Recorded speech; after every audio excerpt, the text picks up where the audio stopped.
ये है जोश। ऐसे ही ढेर सारे फनी वीडियोस के लिए जोश में आजा।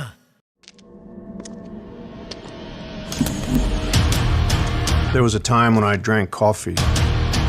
Lots of it. That time is long gone. I switched because I like to keep up with the new trend. Energy, taste, power. What else do you need? For me, it's enough. Hell energy. Wanna see something hot? क्या तुम्हारे ठुमके में है मेरे वाला दम? जोश पर आए, अपना ठुमका लगा दुनिया हिला चैलेंज अपलोड करें और हर हफ्ते जीतें 25 लाख तक के इनाम। ये है होश। ये है जोश। ऐसे ही ढेर सारे रोमांटिक और क्यूट वीडियोस के लिए जोश में आजा। Wanna see something hot? क्या तुम्हारे ठुमके में है मेरे वाला दम? जोश पर आए, अपना ठुमका लगा दुनिया हिला चैलेंज अपलोड करें और हर हफ्ते जीतें 25 लाख तक के इनाम।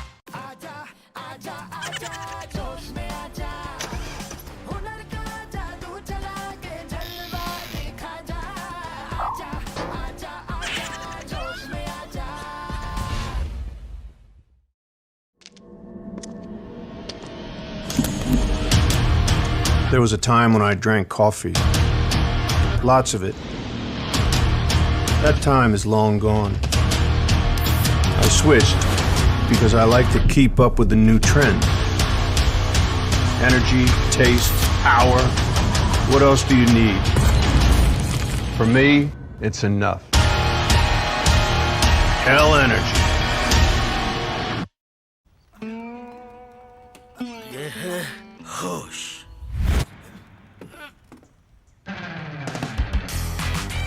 ये है जोश। ऐसे ही ढेर सारे फनी वीडियोस के लिए जोश में आजा। ये है होश। ये है जोश। ऐसे ही ढेर सारे रोमांटिक और क्यूट वीडियोस के लिए जोश में आजा।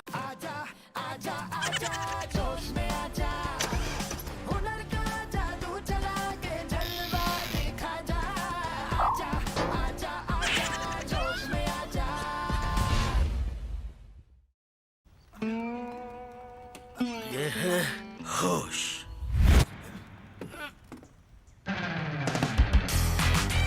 ये है जोश। ऐसे ही ढेर सारे फनी वीडियोस के लिए जोश में आजा।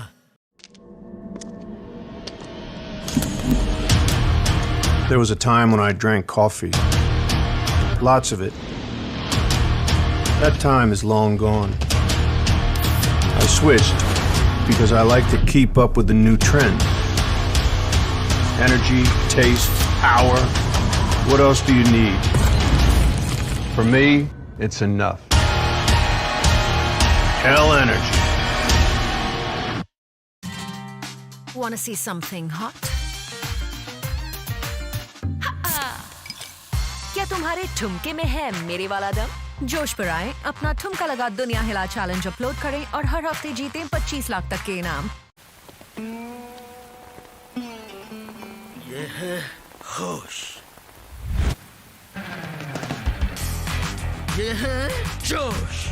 ऐसे ही ढेर सारे रोमांटिक और क्यूट वीडियोस के लिए जोश में आजा। Wanna see something hot? क्या तुम्हारे ठुमके में है मेरे वाला दम? जोश पर आए, अपना ठुमका लगा दुनिया हिला चैलेंज अपलोड करें और हर हफ्ते जीतें 25 लाख तक के इनाम।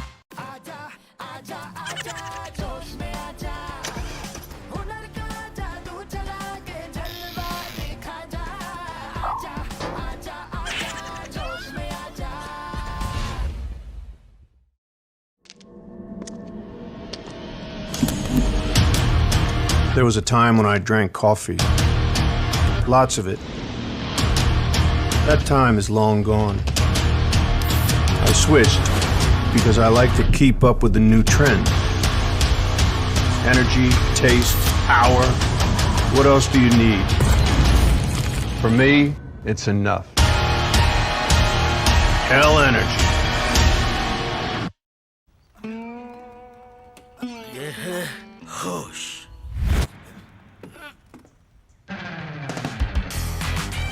ये है जोश। ऐसे ही ढेर सारे फनी वीडियोस के लिए जोश में आ जा।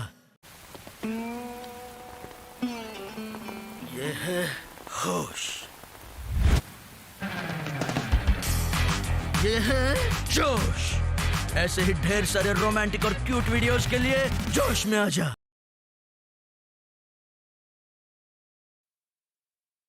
Welcome to all the ladies and gentlemen gamers of all age, the Esportz Premier Series Qualifier number 3 powered by Hell Energy Drink and brought to you by Josh app. This is exciting to be on the second day of EPS, and interestingly, after the farewell of Nitish, we will be having CCV, the real CCV, as a new co-caster, and I'm so happy to be working with new casters, and a lot of them are coming up. So how are you feeling, real CCV? Look, it's a new day, and yet again, it's another exciting day to witness amazing Valorant action. Yesterday, we started off with the third qualifier. We saw 3 matches take place, and now we are going to continue on that journey. So, well, I mean, yeah, let's get ready. I mean, everything is set. The teams are ready, and I think I speak for everyone when I say that we want to see Valorant as much as possible and as exciting Valorant as possible. So yeah, this is going to be, day number 2, and yeah, that's pretty much it. I'm just excited to see a lot of Valorant. Yes, well, we'll do the honors every day. We'll be going through the format once again that we do recap every day. So the format, it hasn't changed much, but yeah, we do have changes. And CCV, do you want to walk through it? Well, yeah, it's a very, it's a 3-step process, what we have been seeing for the past 2 qualifiers as well. We start off with our initial 3 rounds, the round of 64, we move on to the round of 32, we move on to the round of 16. Again, each of these rounds, they are going to take a few days. This is, of course, the final few games of the round of 64, and yeah, we'll be seeing, which teams will be moving on to the next phase. So this in of itself is going to take about a week, and from that point forward, we'll move on to the 16 teams who will be moving on to phase number 2, which will be starting from the 19th of June. And from then, of course, we have the round of 8, and that is where competition starts to get tense. You get to know your opponents very well. You would have already seen a few matches of theirs. You would have, you would have done your homework on them. We move on to the semi-finals, the grand finals, and of course the consolation match as well. So far, as we progress further and further into the phases, as we progress further and further into the qualifiers, the competition will get fierce, and I think that's what makes qualifiers so exciting, because we have such a wide variety of teams, and then only one can succeed, as we have seen so far already in the previous 2 qualifiers. Yes, we had Global Esports and Godlike, both of them going into the LAN, and we are waiting for the last 2 slots that are left for the grand LAN finale. Well, so far I've been very excited from the qualifier number 1, but I think qualifier number 3 will be striking, because we had Samurai forfeit in the last qualifier. So this qualifier brings on more competition, a lot of underdog teams like Fufu, and we had Team Pep's Esports, who got changed to Team Moon, and now they're D2D Esports. I'm hopefully wanting them to see them in this tournament. Well, I haven't seen them in the registrations yet, but yeah, we will be going through each and every match. So don't worry, guys. And I guess our schedule is all set and prepared for the day. Well, I'm expecting a lot of underdog teams once again. As per my thinking, I'm pretty sure we'll be seeing, TRC teams and everything. But the end of the day, I feel like what you've said is true. It's just that one spot that people are fighting for at the end of the tournament. It's going to be only one team walking away with that spot in the LAN finale. Apart from that, of course, we are ready with a lot of energy. I've got my energy drink, and I hope all the viewers are supposed to be ready with it. So hold on to your seats. Who will be moving into the schedule right now? I think before going into the schedule, I personally, Elka, I want to go over yesterday's matches as well. I want to just give a brief recap of what took place yesterday. We had our first game, Direct Garpe versus Viking Soul, 13-0, a stomping from the members over at DGP. We moved on to our second game, another stomp over victory, as VOD Esports defeated Nob Alliance 13-3. And then, of course, Team Fangs looking oh so strong since qualifier number 2. Right now, they've started their journey by beating Undead Legion 13-0. So, you know, Elika, yesterday's matches, all of them, they were just stomp over victories. I was going through the war, I was watching them. There was no fierce competition. And as a viewer of Valorant, as a viewer of, you know, any esports or even traditional sports, you would like to see fierce competition. You'd like to see matches and maps go, you know, the entire 9 yards. You'd like to go them to 24 rounds and beyond. And yesterday, we didn't get to see that. Elika, do you think we'll get to see that today? Definitely. I mean, it's the round of 62, and I'm not expecting great competition, but yeah, definitely fair matches would be, likely to be expected as we have scheduled ready. And apart from that, I also say for a fact that I agree with you. We need to see more and more competition in the earlier stages so that it can Yeah. get quite hard moving on to the other phases. We have the schedule ready for today. We have Flames Serenity versus ALC. ALC has been quite popular nowadays in the community. We have team INAZUMA versus Insignia, 17s versus Right to Gaming. Wow, that's going to be a lot of underdog teams. I know only one team, that is ALC right now. Personally, I've recognized Seven Sins right here because they played in another tournament, I believe, against Godlike Esports quite recently, a day, maybe 2 days ago. But yeah, more recently, you know, they played. But again, that's going to be map number 3. I will be keep talking about Seven Sins. You know, I saw their game, I remember that. But right now, of course, you know, we have FLAMEXSERENITY, we have ALC as well. The map, it's a best of one. The map is going to be bind. Tons of action to be explored right here and right there as well. You know, you love to see it. And personally, you know, if in general I talk about bind, my favorite aspect is the variety in terms of the weapons we see and the variety in terms of the guns we'll see. Not just your regular phantom vandals, operators. I mean, you can get to see, you know, there used to be the stinger meta back in the day when the stingers were really popular. You also are seeing a resurgence in judge usage. So I want to see a lot of close quarter combat, as bind is famously or well infamously known for, and I will want to see fierce competition because that is going to be my storyline. It's not just about the big shot teams who have been winning all of the tournaments, not just the Esports Premier Series. I want to see a lot of underdog teams make a name for themselves as well. And well, what better way to start than by winning your qualifier games? Your round of 64 games. Yeah, and also I believe that bind is a map where flashes are really important, and that's why I even have a tag for it, hashtag blinded by the bind. It's that me and other casters used to brag back then, but I hope you understood the meaning. Hashtag blinded by the bind. Yeah, It's a yeah. song from Weekend. I've changed it, but yeah, I'm really excited. My favorite map starting off the day with bind. And as you said, of course, the variety of weapons, I think it comes to a very good use in the map of Pine, especially the judges and hookah. You can just put down an alarm bot, stand down with the judge. Even shot is come to an use when you're playing, particularly JAN-DEC and Dash. You can get those skills done. And sometimes martial also can be a real good use in the map of Pine due to the long range and the variety of map. It's a very husky map. It Yeah, feels, again, it almost makes me feel like it's formed in a desert. If that's the backstory of Bind, I wouldn't be surprised. so we have Dust too, we have Bind as well. But yeah, I like the range in gunfights and the variety in gunfights that can take place as well. Of course, you have those hot shot areas of close quarter combat. I'm talking about Hookah, I'm talking about showers on A, but there are a lot of surgeons in Astra and Viper. So Brimstone Yep. getting his fair share of recognition, that's nice to know. And I think it's more on the map of Bind that he gets to be played. Even you know, on the side of FLAMEXSERENITY, you have Falcon, who has chosen the same controller. So it's good to see that our old pal can play once again. Yeah. Well, I guess we've got the old dog back. We have a Brimstone coming up, and we absolutely have no flash agents coming in from ALC, from the defenders and from the attackers. We have a double flash agent that's going to be Masky and Deathgate, both of them picking up Deathgate picking up a real good opportunity. Well, the only difference I see is the pick of the duelist we have. We have Raze and Jet, we have Raze and Reyna. Well, both of them, they woke up pretty well. I would say Sky can be a really good initiator. We have a double initiator setup from the attackers. Imagine how easy it would be for them to initiate the rounds, especially they are on the attacking side. All they need to do is get the control of the side, get the spike planted down, and wait till it gets blown. Yep, I like exactly. I like what FLAMEXSERENITY have done here. Their composition is really favored towards their attacks, and I think they have an early domination strategy. They'd like to pick up as many rounds as quickly as they can. Meanwhile, for the side of ALC, it's rather more balanced. You know, you have Cypher who will be holding the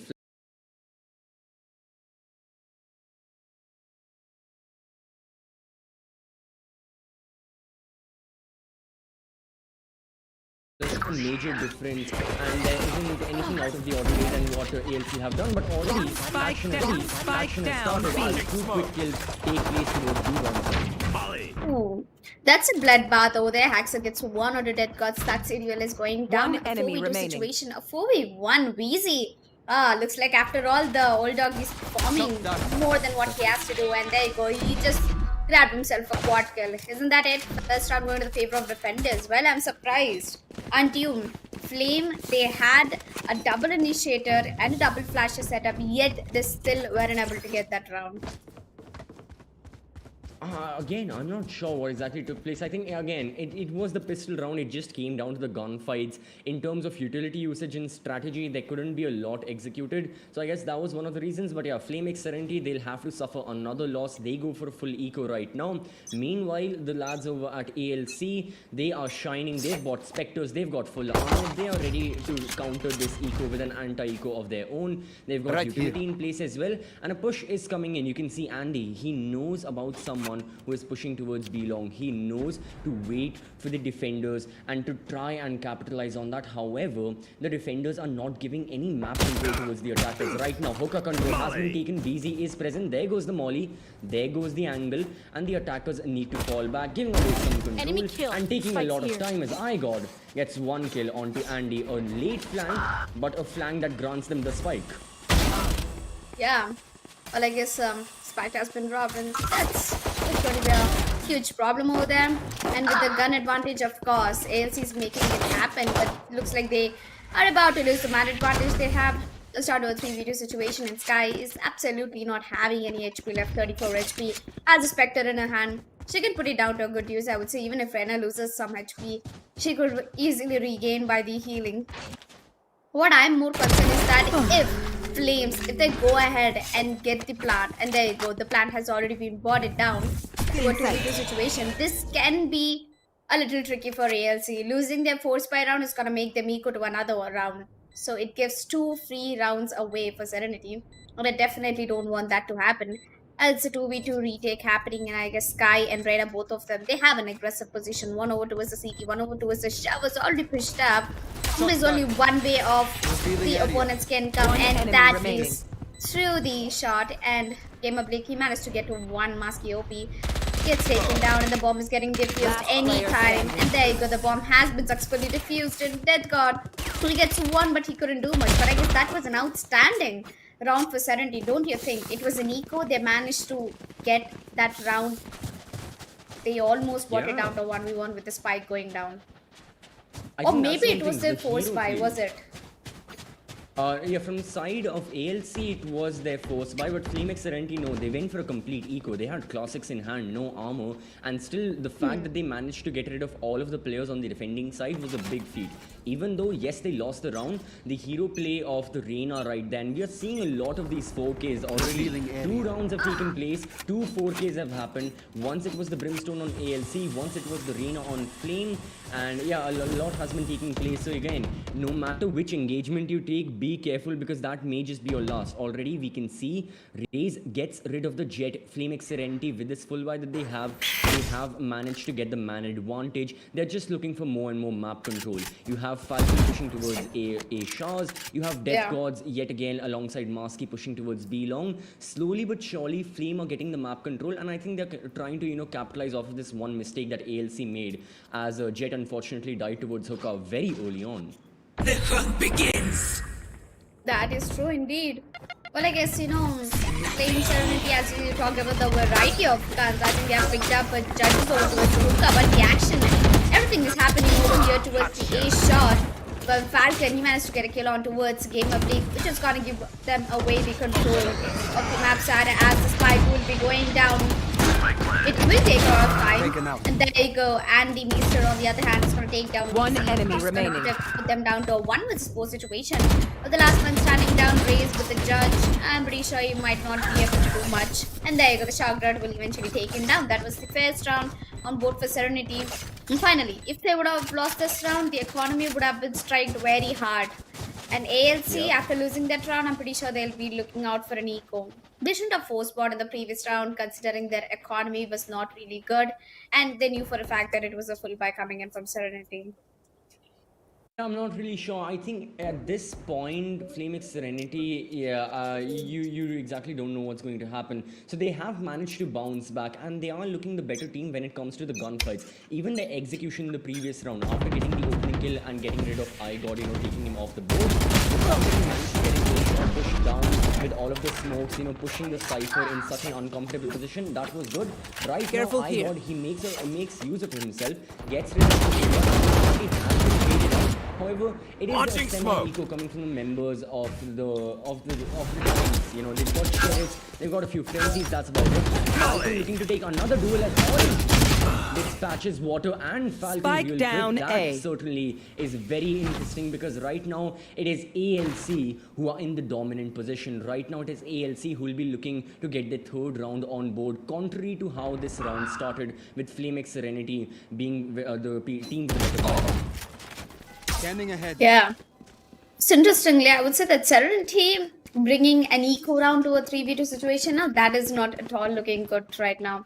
I'm pretty sure that Serenity will be a huge loss if they give this round away for ALC. Although for the man advantage, I would say ALC might have a One chance. enemy remaining. Maybe not, because Spike one of them just down got A. knocked out, and yet it still 30 seconds looks left. like ALC has the advantage. There go the last man standing is going. You think I don't know how to get by without money? Four rounds, and in three Right out of back those hard. 4 rounds, Wow, that was an interesting round though. absolutely, yeah. My thing is 4 rounds, and out of those 4 rounds, in 3 of them, we have seen 4 Ks come out from 3 different people. On the side of ALC, you have VZ, you've got Orange Leaf, and on the side of Flame, you've got Death Gods as well. 3 people going for 4 Ks, and this is just a stark reminder of, if you can get the kills, then nothing else matters. And that is the biggest thing moving forward. Both these teams, it is going to come down to the gunfights. Look at how back and forth it has been. The eco round of Flame, they managed to pull it off into a 1v1, and everyone on the opposing team died. The eco round of ALC, well, they managed to win that round thanks to Orange Leaf's 4K. So each and every person, make sure you win your duels, as losing them can really be costly, not just to you, but to your entire team as well.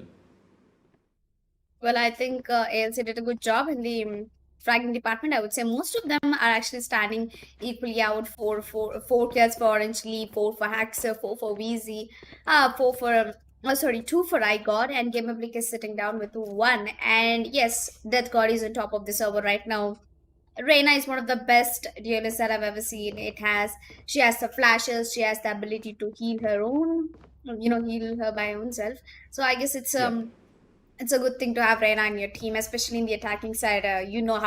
How aggressive she can be. She can just be pressing that W and knocking hits off. And I guess that's what exactly Death God is trying to do over here. As the time has been resumed and we move down to the 5th round on board. Looks like it's a buy for both of the teams. And I think Serenity, even despite of losing that eco round, they're still gonna go ahead and full buy. And that's the big thing, the economy has been going back and forth for both of these teams. Moving forward, this is the round that can settle the scores. This is the round that can show one of these 2 teams that, no, we are the dominant bunch. You guys have to adhere to our rules. Already, iGod starts off with 1 kill. Spots the raise, confirms that as well, as that is 2 very quick kills in a matter of 30 seconds already going in favor of the defenders. The attackers, they are in shambles right now. They aren't completely sure what to do. They have, regrouped towards B bomb site. However, how exactly will you proceed to execute? The Seekers can come out from Maski, and the Leo goes through the win as well. Touch the boxes, wins that duel, goes to the Devour, and now side control has been taken, but for how long? The retake is right here from ALC. I've got your trail. This guy Spike down B. Oh, 30 unfortunately, seconds the left. spike hasn't received yet, but I guess Death God is making all the difference Last in the player world. From the standing. B-bomb side, he gets a double, and now he should be able to do the 1v2 situation all by himself. Barely any HP left, I would say. Barely any bullets left for I got as well. Rena, she has to be really considerate about what's happening, and Axel is going to go ahead and take it down, and that's 4th round on both for ALC.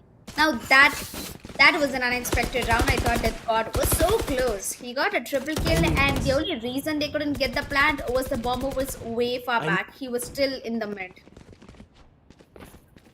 Yeah, I think the two players who died very early on for Flame had a big part in that game, in that round as well, more specifically, because they weren't there to, you know, reinforce the site more. So after, you know, after Sky and Reina, after Maski and Deathgod had taken B bomb side, getting that first goal, winning that against Flame, it was only those two people, and right now it was only Deathgod's right there, who unfortunately loses his life. The primary for Flame is gone. Yes, Flame have retaliated back, but at what cost? IGOT cannot be stopped. Holding the angle. There's looking for his 4th. Yes. One enemy remaining. It is Gamer Bleak who confirms the 4th. However, doesn't matter who the person is. ALC are looking very strong. And look at that. The barrel of the gun has been spotted. This may just be the end of Sova. Yes, it is. Well, looks like ALC is trying to put on quite a good show over here. Well, I think I've been seeing him play for a really long time, and he is the primary opper for the team and is making justice to that gun. need this. Trust me, he is doing it very well. And Serenity, that was a quick eco round, so I'm pretty sure they have the economy to be buying things out right now, at least the big guns. In bind, usually the operator in the attacking side is not that supporting enough, but I guess if you are good at operator, you should go ahead and pick it up, and that's another eco for Serenity to my surprise. That is another eco with sheriffs and upgraded skills. Oh, there's a good opening hill for Death Gods. He can pick up the Vandal. DZ is still present on B bomb side, and as a controller with all of his utility with the orbital strike, oh, this can be a big choking point for the members of Flame. If he uses the orbital strike towards Hookam, as confirmation is there that a lot of members from the attacking side are present, yeah, FLAMEXSERENITY will have to fall back. They cannot power through the orbital strike any soon. So Brimstone, a lot of power in his hands. The Leo goes through, the guiding light as well. Death Gods with the opening kill gets rid of Cypher, and this is where the kills need to come inside of ALC, but IGOT isn't going to let that happen. Last player Comes in, standing. but is it too Spike little, too down, late? Death God, he picks his 4th kill of the round. Every person on the side of ALC who has died by that person's Spike hand. planted. And the only person who remains, Yeah. well, I don't think he'll be remaining for long. Death God, he can surely push up to the CT and get his ace done, but I guess Game Blake is not going to give the chance. He's moving back. He has an operator. He has to save that for the team, and that was a quick round from Serenity. That was an eco, and they managed to get the control of the bomb side. I think only reason where it went wrong was when the Brimstone knew that attackers had the control of Hookah. He could have, used that orbital strike a little earlier. It could have been an advantage, but unfortunately, maybe the communication was just wasn't just right. So that's going to be second round on board for Serenity in the attackers. Well, Game Break is going to go ahead and save this off if I'm not wrong. Thrifty. Yep. You do have 3 players hunting him down towards CT. Well, there's only 1 second left, so I can feel that he's going to save it and drop it down to IGOT. That was a quick round from Serenity. That was actually a very ballsy round. It certainly was. The fact that they had, that they had only pistols with them, sheriffs and frenzies and whatnot, and the fact that they managed to get the spike down and get rid of almost everyone on the side of ALC. I mean, a big part of that had to be Death Gods. This man is really fragging out of his mind. 7 rounds have been played and already he has 13 kills. When you look at the rest of the compared to his team, that isn't much. Yeah, his remaining team don't have much kills. Right now, I got building a very aggressive angle. Didn't choose to fall back. Waters gets the kill. The Hunter's Fury goes through, getting rid of the Reina. We are on equal footing right now. The top 2 fraggers, both the teams are gone. There are no more. Haxer has the operator right now. I think he's taken it up from the body of IGOT. And gets the orange lead. And he wins that duel. In the meanwhile, VZ picks up 1 more. And everyone on the side of FLAMEXSERENITY is just fallen. Serenity, they still have a good shot because two of the players from ALC are player less than standing. 12 HP. Spike And as down, they B. talk about that, I guess nothing is just going to matter as long as VZ is alive and up and running for his team. Randy Meester is trying to make enough damage here. Can he succeed is the question. He won't, as Orange Leaf is going to go ahead and take him down. 62 ALC is definitely with a 4-point lead, and Serenity, they need to put everything they have right now.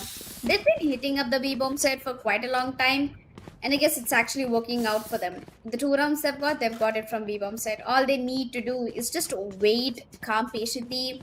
You know, the pick and play, that should work for Flame Serenity because ALC is actually going for quick rotations. Even in the previous round, we saw how quickly one of the players rotated from A shot to mid.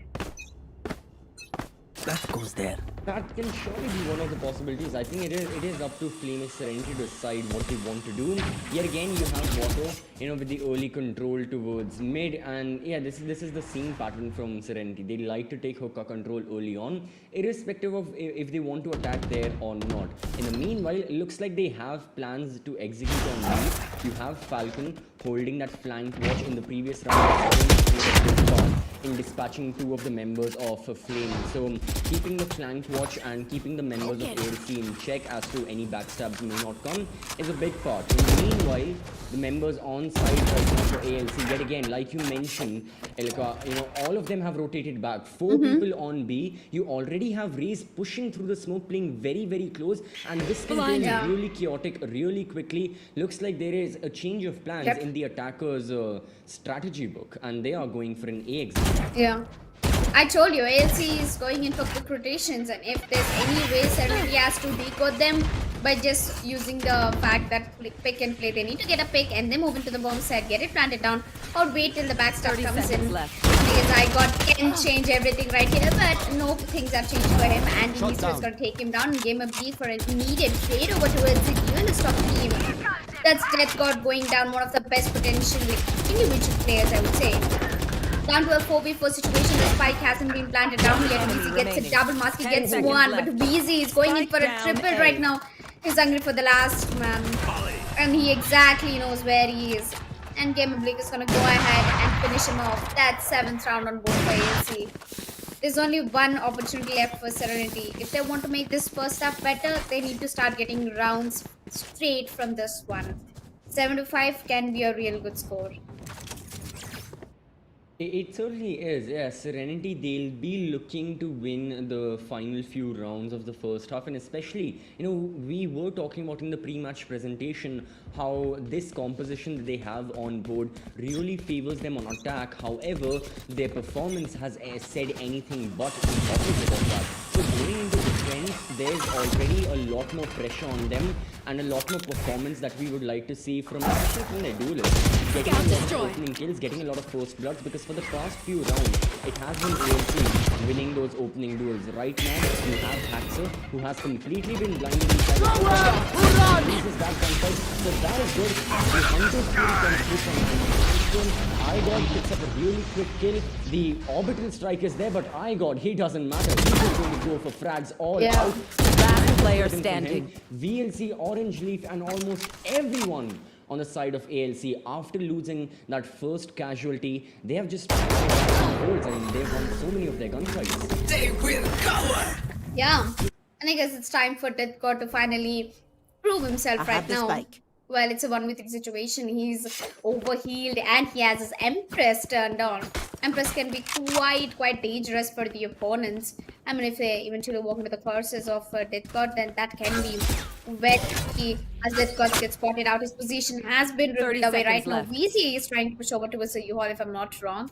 He's gonna just hold him. And there you go, VZ is gonna take him down eventually. That's 8th round on board for ALC. And Death God, I don't know. Certainly they got the first pick, but unfortunately they couldn't make the rest of the team to the side. Only Death God was alive, up and running. Yeah, the spike, he could have got the spike planted down, or maybe played a little different.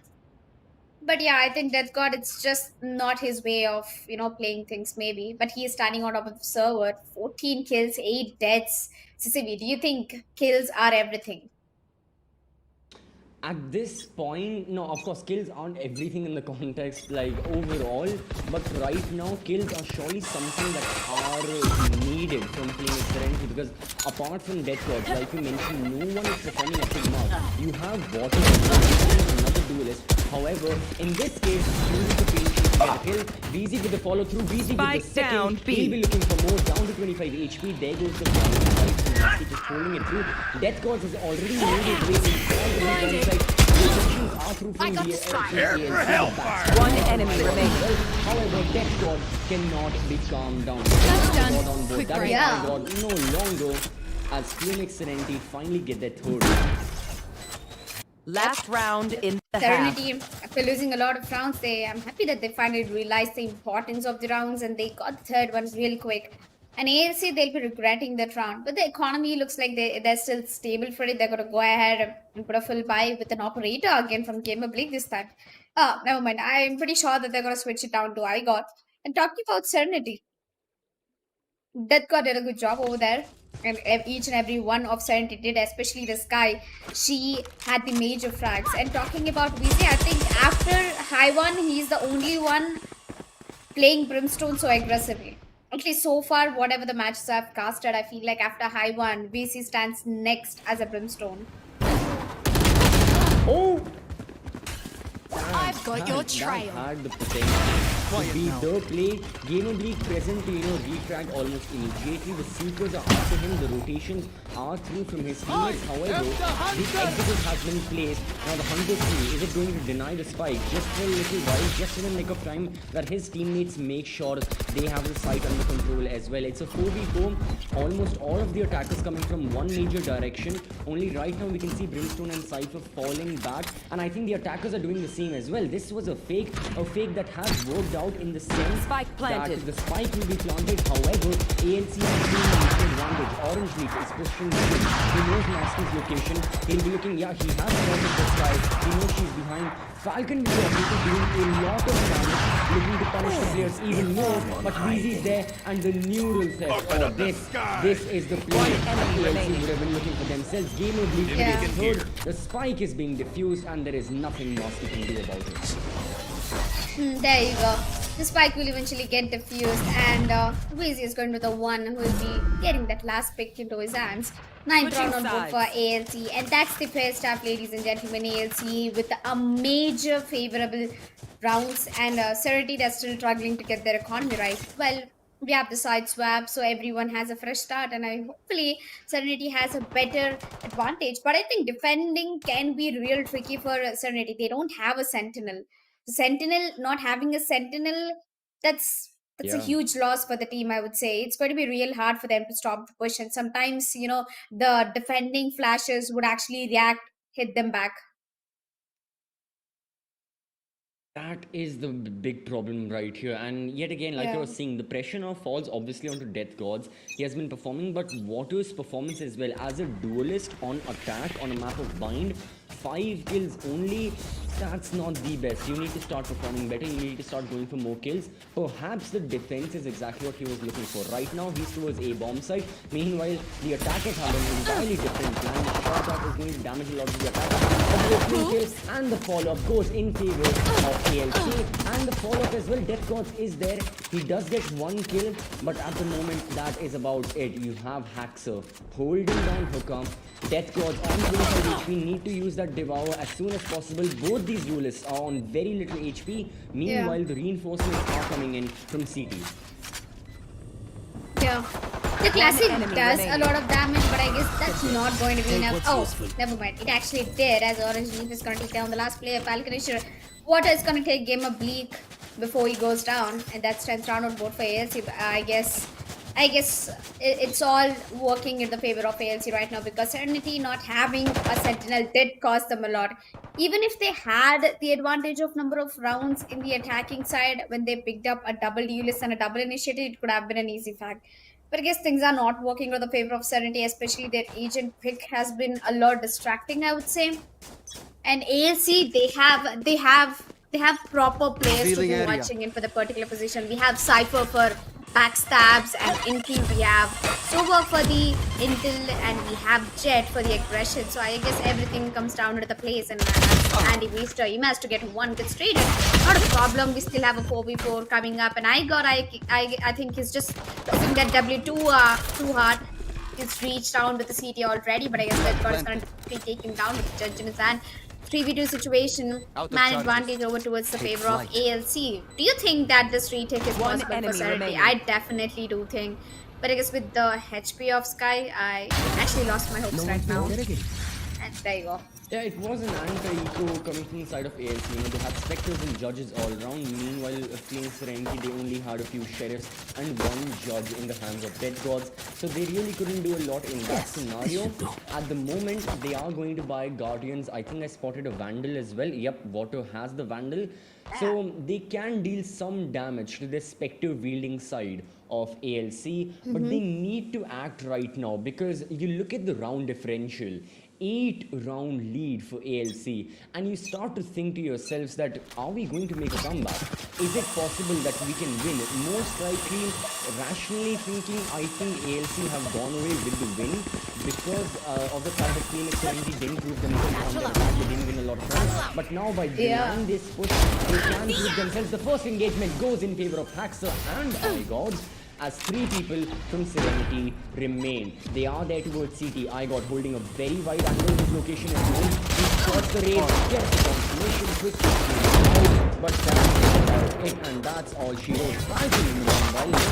He has One enemy remaining. Ooh, Last okay. player two of standing. them, and as it has quickly turned into a 1v1, Andy Maestro is going to be peeking wide. Has been damaged even more as Oh my god. what?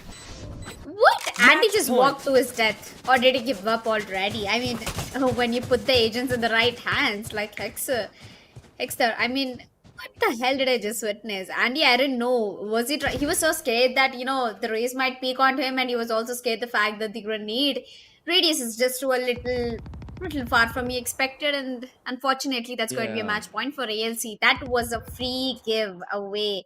I mean, Falcon, he has put in such a lot of efforts. He bought himself a triple kill that round, and yet Serenity, they failed to get that round into the favor. I feel bad, man.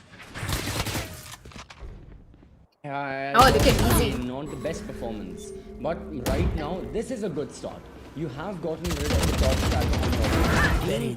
You are looking to try and deny the execute. However, Orange Leaf, he has something to say about that. He is ready as the cypher. He doesn't know that someone will get right, but can he still win the gun? He still wins that gunfight. The new Oh my god. through, and he cannot get the call of Andy Meister finally redeeming himself after the event that took place in the previous round. Yes. It's a 2v2 as Haxer's pain shells yet again are the MVP for ALC. One There enemy is a lot of remaining. work to be done. Meanwhile, reduce that work in half as the manpower has been cut enough. The final person remains, that is Andy Meister. All of hope of Attackers win. FLAMEXSERENITY relied on this man. However, in this scenario, he could not perform. That was yet another stomp over defeat. Yeah, that was quite an intense match coming in from ALC. I would say it was a complete one-sided effort, and it was just a complete shutdown. Although I would say that Death God, he deserves the credits because he is starting on top of the leaderboard in terms of kills. Only if they had better communication and team coordination, things could have worked even more smoothly. But the outrage coming in from my God, it was just I'm running out of words to talk about iGod. He was way too aggressive for his play as a Jet. And yeah, I think he filled in the role for the team very good. And there you go, ladies and gentlemen. Team ALC is going to proceed to the round of 32 as we've already finished the first match of the raid. That was quick, I would say, CCV. Yeah, that certainly was a good game. I'd like to know what is the full form of ALC. I'm not going to lie, all throughout the game, I've been trying to make up some sort of full form for the abbreviation, but I'm completely clueless right now. But yeah, in the meanwhile, that was a good performance. In all seriousness, for the side of Serenity, they have a lot to work on. Personally, I think their gunfights weren't up to point, except for Death Gods, who obviously had the best performance individually. His teammates weren't just there for the follow through. They weren't getting a lot of those, they weren't winning a lot of those duels. We just witnessed in this round in of itself, you had Orange Leaf playing the Cypher, pushing in from Octagon towards the bomb site. Falcon, he knew his opponent was there. His opponent did not know where Falcon was. And Orange still ended up beating Falcon to the punch. Falcon punch, Yeah. that's a reference. Yeah. And yeah, it just didn't work out. And that was the thing, right? It wasn't going in favor of Serenities. All of the gunfights that they were taking, unfortunately, they were just losing them. And I think that was the major reason why the score difference was 13-3. Yeah, for a moment, even I saw Falcon, putting down a very satisfactory spray, like switching from one person to another. But I think that did not end well. Only if he had a little backup. I recall that there were two players over towards the CT, and Andy could have helped him, on the forehand. But I guess things didn't work out for Falcon. And yeah, I feel bad for Falcon. But don't worry, guys, don't get disheartened. You still have one more qualifier left. That is going to be happening in July. So I hope you get ready, learn a lot of things, rewatch the award, and if you want the highlights of the match, don't worry, we got you covered. We upload highlights of each and every match but in our Instagram as well as our YouTube. So don't forget to subscribe to esports.in and follow them on esports in Instagram. And we have our scorecard and the MVP ready. If you want to quickly jump in and check who's the MVP, I'm pretty sure Death God is from Team I Serenity. think it is. Yep, Yeah. it is Death Gods. Unfortunately, even though his team lost, his performance was really staggering. I mean, 16 rounds, he had 18 kills. For the side of ALC as well, VZ, with the fact that he was playing the Brimstone as a controller, like you had mentioned, just like Hevan. He had a lot of kills. He had a big part to play in as well. Even iGod, the fact that he was really fragging out and getting a lot of those first bloods, putting his team up front and putting his team in the advantage early on, that also was a major reason why ALC won so many rounds. As we can see, 13-3. That's no close game by any margin. And yeah, Flame Serenity, a lot to learn for themselves and a lot to improve on as well. But I am optimistic about their next showing that will take place. Yeah. Well, that's a good thing to observe. But I was actually expecting Death. I wasn't actually expecting Death God would be on top of the leaderboard, despite of Easy having the better kills and controller. I mean, he just played out the agent very well. Easy, I am very proud of him playing that particular, filling in as a controller, and yet, still able to frag. I see a upcoming Haiban in him. I wouldn't lie though. Haiban is also usually very tricky with his plays, and he draws the line and he makes the entire team play inside in it. He absolutely predicts each and every move of the opponent player, and I guess that's the reason why he's IGL.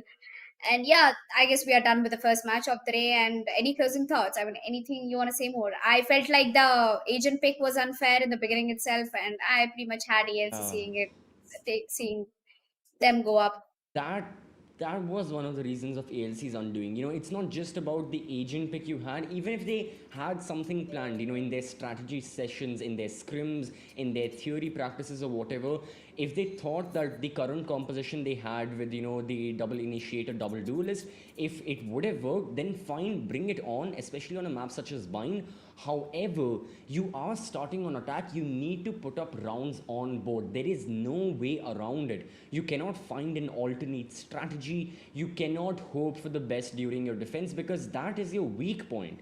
And you cannot expect to perform your best during your weak point. So for that reason, I believe, because of the fact that right since the start, they weren't on the best foot forward, and they weren't winning a lot of rounds when compared to how ALC were performing. It just meant that their growth and their potential in the map was stunted, and there was nothing they could have followed up on. Their momentum, it was really, really limited. And yeah, that was it. That was another one unfortunate performance from the members of FLAMEXSERENITY. Yeah, that was a good match, but I guess we're done with our first match and we're good to go to a short break before we start out with the second match. So, a huge shout out to our sponsors, High Energy Drink and Josh app. And meanwhile, you guys, if you're getting bored in the break time, you can go ahead and download the Josh app and watch some good content which will make you laugh. I'm pretty sure that app is gonna put a smile on your face. So me and CCB will be right back here with the second match.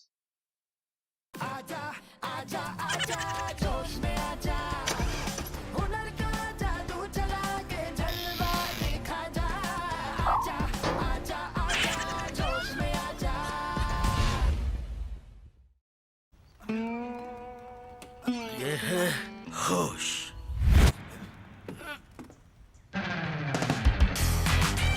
ये है जोश। ऐसे ही ढेर सारे funny videos के लिए जोश में आ जा।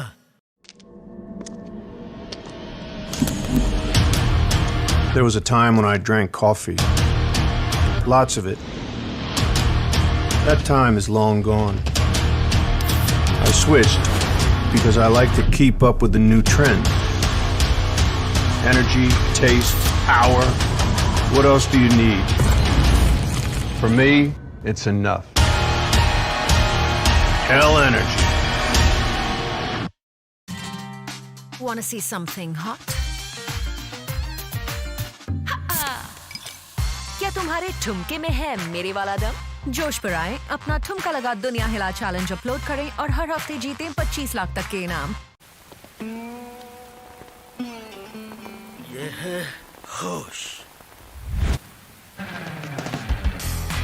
ये है जोश। ऐसे ही ढेर सारे रोमांटिक और क्यूट वीडियोस के लिए जोश में आ जा। Wanna see something hot? क्या तुम्हारे ठुमके में है मेरे वाला दम? जोश पर आए, अपना ठुमका लगा दुनिया हिला चैलेंज अपलोड करें और हर हफ्ते जीतें 25 लाख तक के इनाम।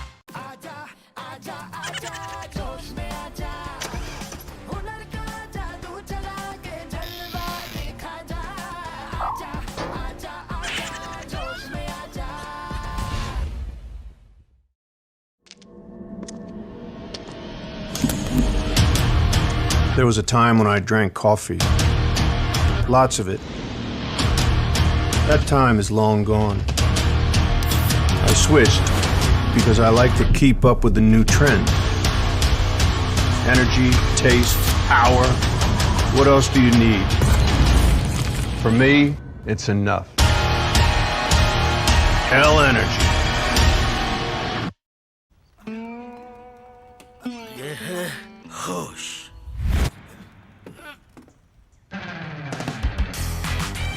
ये है जोश। ऐसे ही ढेर सारे फनी वीडियोस के लिए जोश में आ जा। ये है होश। ये है जोश। ऐसे ही ढेर सारे रोमांटिक और क्यूट वीडियोस के लिए जोश में आ जा।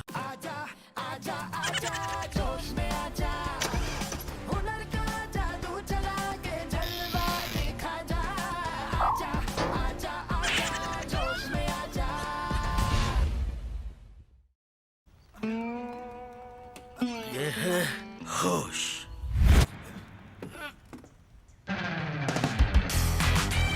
ये है जोश।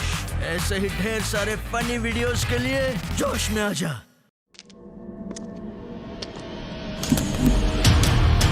There was a time when I drank coffee.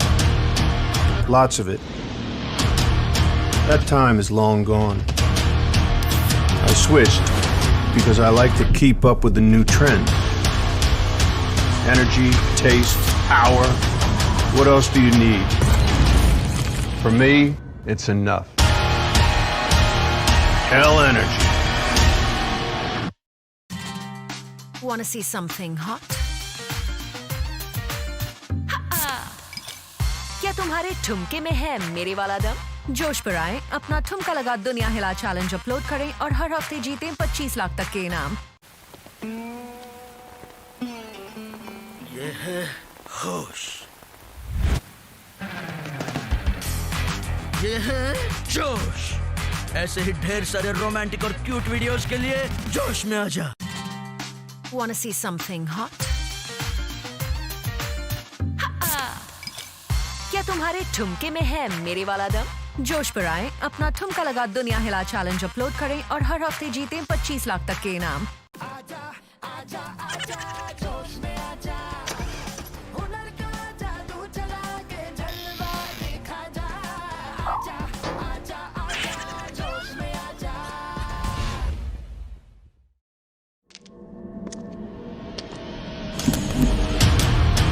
There was a time when I drank coffee. Lots of it. That time is long gone. I switched because I like to keep up with the new trend. Energy, taste, power. What else do you need? For me, it's enough. Hell energy. यह होश।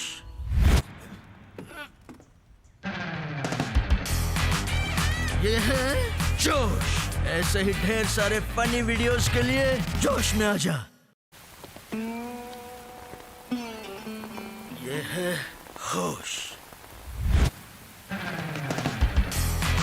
यह जोश। ऐसे ही ढेर सारे romantic और cute videos के लिए जोश में आ जा।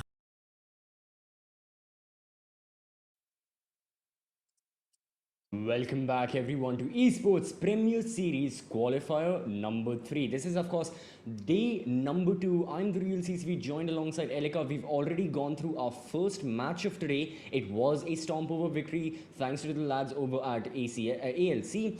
And now we head into map number 2, match number 2, where another fresh 2 sets of new teams will be participating and they'll be looking forward to move further into the brackets. Yeah, in the first match of the day, it was quite a shutdown, as you said. Flames, they lost against ALC 13-3. That was a 10-round lead. Well, we have the next match of the day ready. That's Team INAZUMA versus INSIGNIA. I'm excited for both of these teams. I've never heard about them. I'm pretty sure they're the new rosters. Well, I'm gonna have a look at their roster lineup as well. They might be the underdog players very well who we saw in the community in daily ranked games. Or I want to know what the lineup looks like. And yes, the first match was a quite short one, and I'm expecting a little more competition from both of these new teams. New teams give out a lot of competition to each other. We knew about ALC from a long time. They've been in the Valorant roster for almost, I guess, a year right now.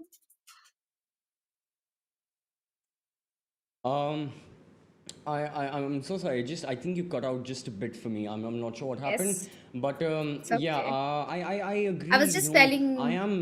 I think I am ready for the second match. Looking at how the first 4 matches have gone, as a matter of fact, overall, I think I really want to see a close game after all. I don't want 13 1s and 13 zeros and 13 4s like we just witnessed. I really want to see something close. I want to go to like 20 rounds plus and all. I'm not sure, these teams just right now, they've been losing a little bit here and there. They've just lost their footing, and because of that reason, unfortunately they cannot get a lot of rounds on board. So I think I'm really excited for the next match, but at the moment, yeah, I really want a close game at the end of the day. That's honestly, that's all I want. Yeah, I guess the voices in my head have already confirmed that the second match of the day is going to be happening in Haven, if I'm not wrong. Right now. I think the second match of the day is going to be Haven, and yeah, and I guess, and hopefully I'm audible to everyone. Am I? Yeah. Yeah, so I guess that's pretty much, we have the second match of the day ready. Both of them are going to be the new teams. And I'm excited because when both of the new teams come out and perform against each other, I guess the competition gets even more better because both of them are new teams. Both of them are new to the Valorant scene. As we move down to the second match, draft screen is ready, and I'm excited for the agent composition. Haven, we might be seeing a lot of dealers coming in.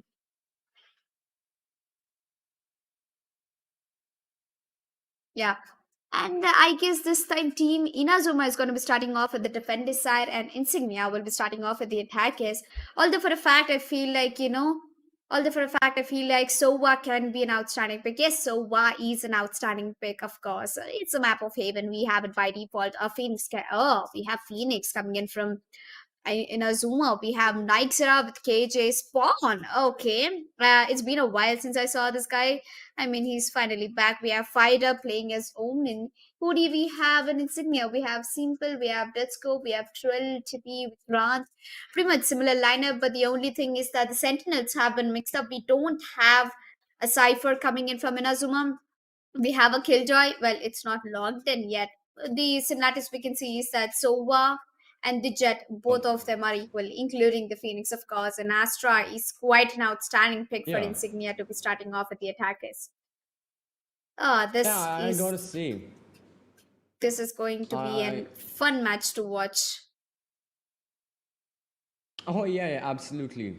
I think looking at the current agent selection right now, I am excited to see all of these agents more. So I'm excited to see Haven once again. You know, at the moment the only map with the 3 bomb sites, so there can be a lot of different strategic choices made from either one of these teams, and you know there's a lot that can take place. So keeping that in mind, yeah, you know Astra is surely going to be a very influential pick because of the fact that you know she can control all of her you know Astra stars and everything. I think it's going to be interesting to see how she plays in game, because she can be on one bomb site and she can control the effects happening on another. So let's see you know what takes place in the game. I think the pistol round is about to start very soon.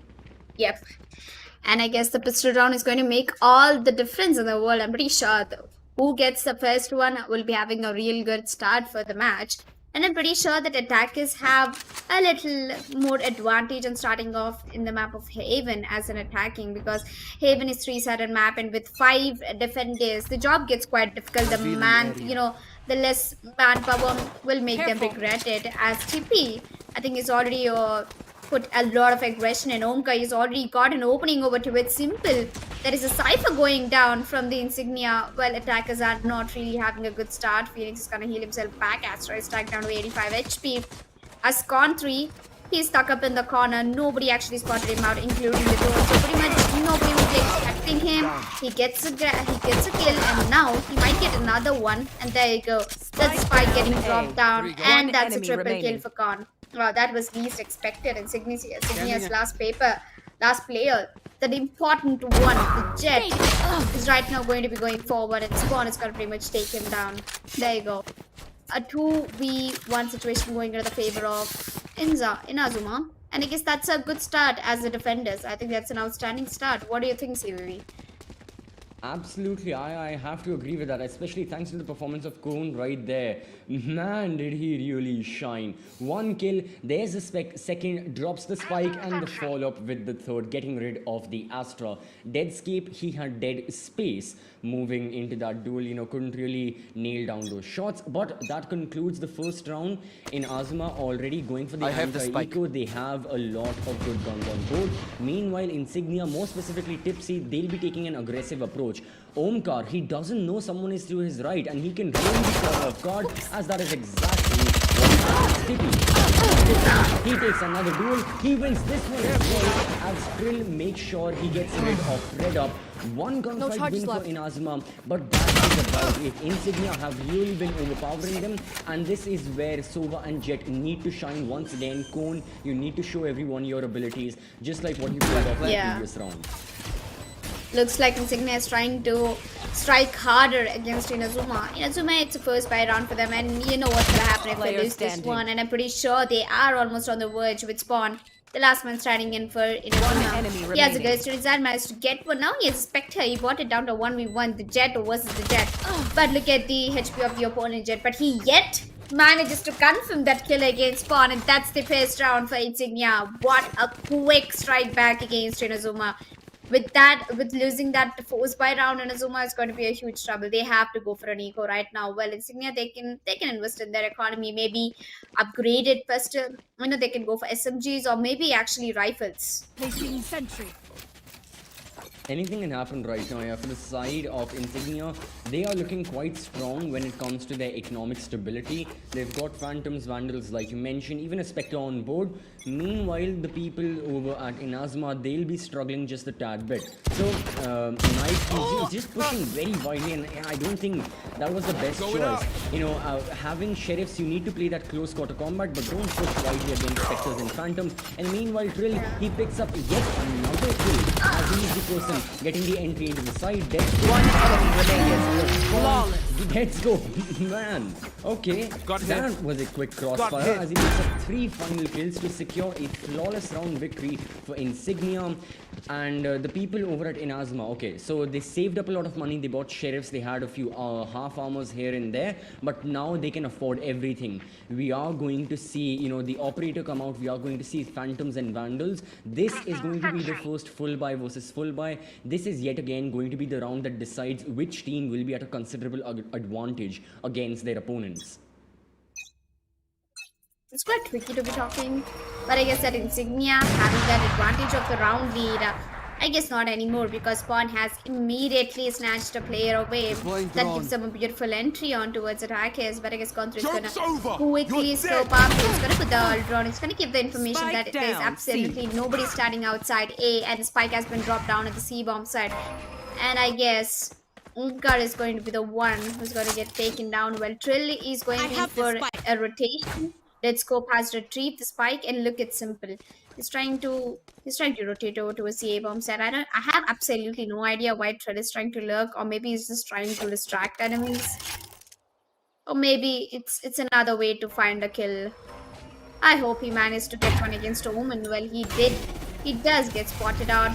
And there you go, the ball will be popping up. The nanoswarm grenade gets activated, but there's absolutely no chance that Trill can enter down into the B bomb side. So never mind, it's just going to be a garage push to the CTs and the C bomb side, of course. Yeah, you know. Last player standing. Now they are replying as Nike picks up 30 2 seconds kills. left. The only person surviving Red Scope, we got a triple kill in the previous round. This time it won't be as easy. The operator as well has been retrieved. Spawn put it to good usage early on in the round with the 2 kills that he got, and right now he'll be looking to get even more.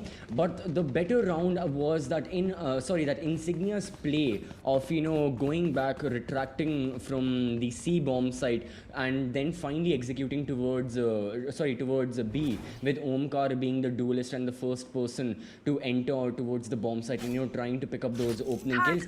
That was shut down. You had people towards A link, you had people towards C link. Everyone was holding that crossfire, and the denial of that execution was what won the round for Insignia. What won the round for INAZUMA, as Insignia had to now think of an impromptu plan spontaneously as how exactly, where would they execute. They chose C bomb side, but Nike was already present, playing as the Killjoy, holding an angle, picking up 2 kills. As we move forward into round number 5, you've got Tippy with the Blade Storm. He is going to go for that opening kill. Against him is going to be Nike playing the Killjoy towards that cubby area, and a duel is about to take place very quickly. Well, I guess what's more interesting is the turret. The turret placement was quite outstanding there. Nobody would expect it over there. It has done quite damage, or at least load the players, I would say. And I guess in front of the jet with the blade gets a beautiful entry over towards Omkar, and it's gonna immediately dash it back. 79 HP left. She's gonna abrupt over to Vinci Heavens, and I'm pretty sure Omen is already waiting for her. She gets a double, maybe a triple, but Spawn is gonna immediately take her down. Now this is a really important round for Team INAZUMA, because this gives away the lead for Insignia, and if they get the lead, you know, things are pretty much going to be in their favor. Or, you know, along with the economy, it's going to be tough for them. As Con 3, absolutely not a hope left for him. 11 HP left to his hands. And I guess he's trying to get everything possible. Spawn gets 1. Unfortunately, gets traded over by Trill, and that's third round on board for Insignia. Well, it's good that they bought tier 2v4 down to a 2v2. At least they have done some kind of economy damage for Insignia. They have, however, was it enough? Because I think the main thing was, you know, Nike was playing towards that A bomb site as the Killjoy, but then he actively made the choice of just falling back, and that, you know, gave the complete bomb site to the attackers. So I guess a little bit of retaliation early on would have been favorable towards INAZUMA, but again, you don't really sure what would have happened. Right now as well, Insignia, they found a new home. They know A takes are working for them. They are going for it yet again. This time with the full angle. Tippy, in this case, one enemy remaining. As you have Cypher and Phoenix with the follow through, a pistol, and, you know, complete eco from the side. As well, they have to suffer the consequences of going into a 2-round deficit. And There you go. That's another quick round for Insignia. Well, also to the ladies and gentlemen and to all the gamers watching out there. Once again, I welcome you all to the Esportz Premier Series Valorant, powered by Energy Drink and brought to you by Josh app. And you are watching currently the round of 64, second day, and we are on the second match of the day already. And don't worry, even if you missed the first match, we have the highlights uploaded on our Instagram as well as on YouTube channel. So I guess you found a very good reason to subscribe to esports.in on our YouTube channel and follow them on their Instagram. And we have all the live schedule updated on Instagram, so you won't find a trouble looking out for your favorite team playing on which day. Yeah, so coming back to the game, looks like Insignia, they're off to a better start. They've got the Cosmic Divide already into a CA bomb side, and I guess that is not going to be just it. Fire Up gets one trail immediately, trades him off 4v3 situation. The spike is not getting planted down already. INAZUMA gets spotted out, but he managed to get that kill on towards trail. Now this is a war, a 4v2 situation right now. Both of them starting over towards the long, and one single peek can get INAZUMA done. Yeah, nice.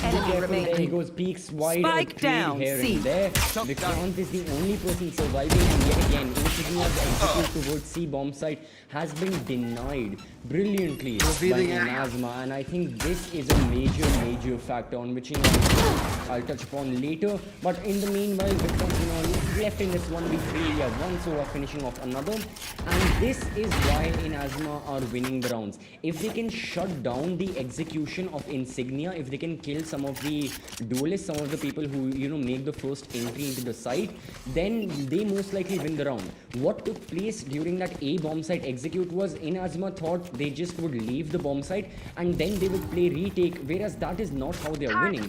They are winning by denying those takes, they are winning by denying those executions, so they don't need to back off early on. They should be looking for more duels and they should be winning them. I think that is the secret to success right now. Scanning ahead.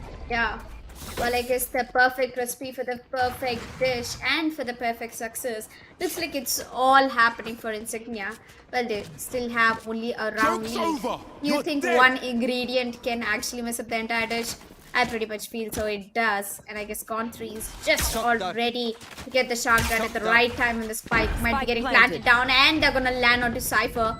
Maybe they're not going to do a lot of damage, but I guess Omkar, he definitely has to look out for a player who's playing really aggressive towards the CT. And yep, he will be stuck by... Oh no, never mind. He actually took down the Cypher strap. Now that is some intelligent play coming in. INAZUMA positions of almost 2 plays towards under heaven, and Trail is getting most of the kills. He gets the double gets traded, unfortunately.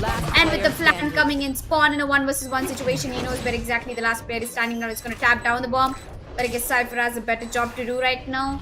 A 1 versus 1 situation right now. And I guess Cypher will be getting taken down as Spawn will make that 1v1 happen. And that's the comeback of INAZUMA getting the 4th round on board at a 0.1 millisecond delay before the spike got detonated, I would say.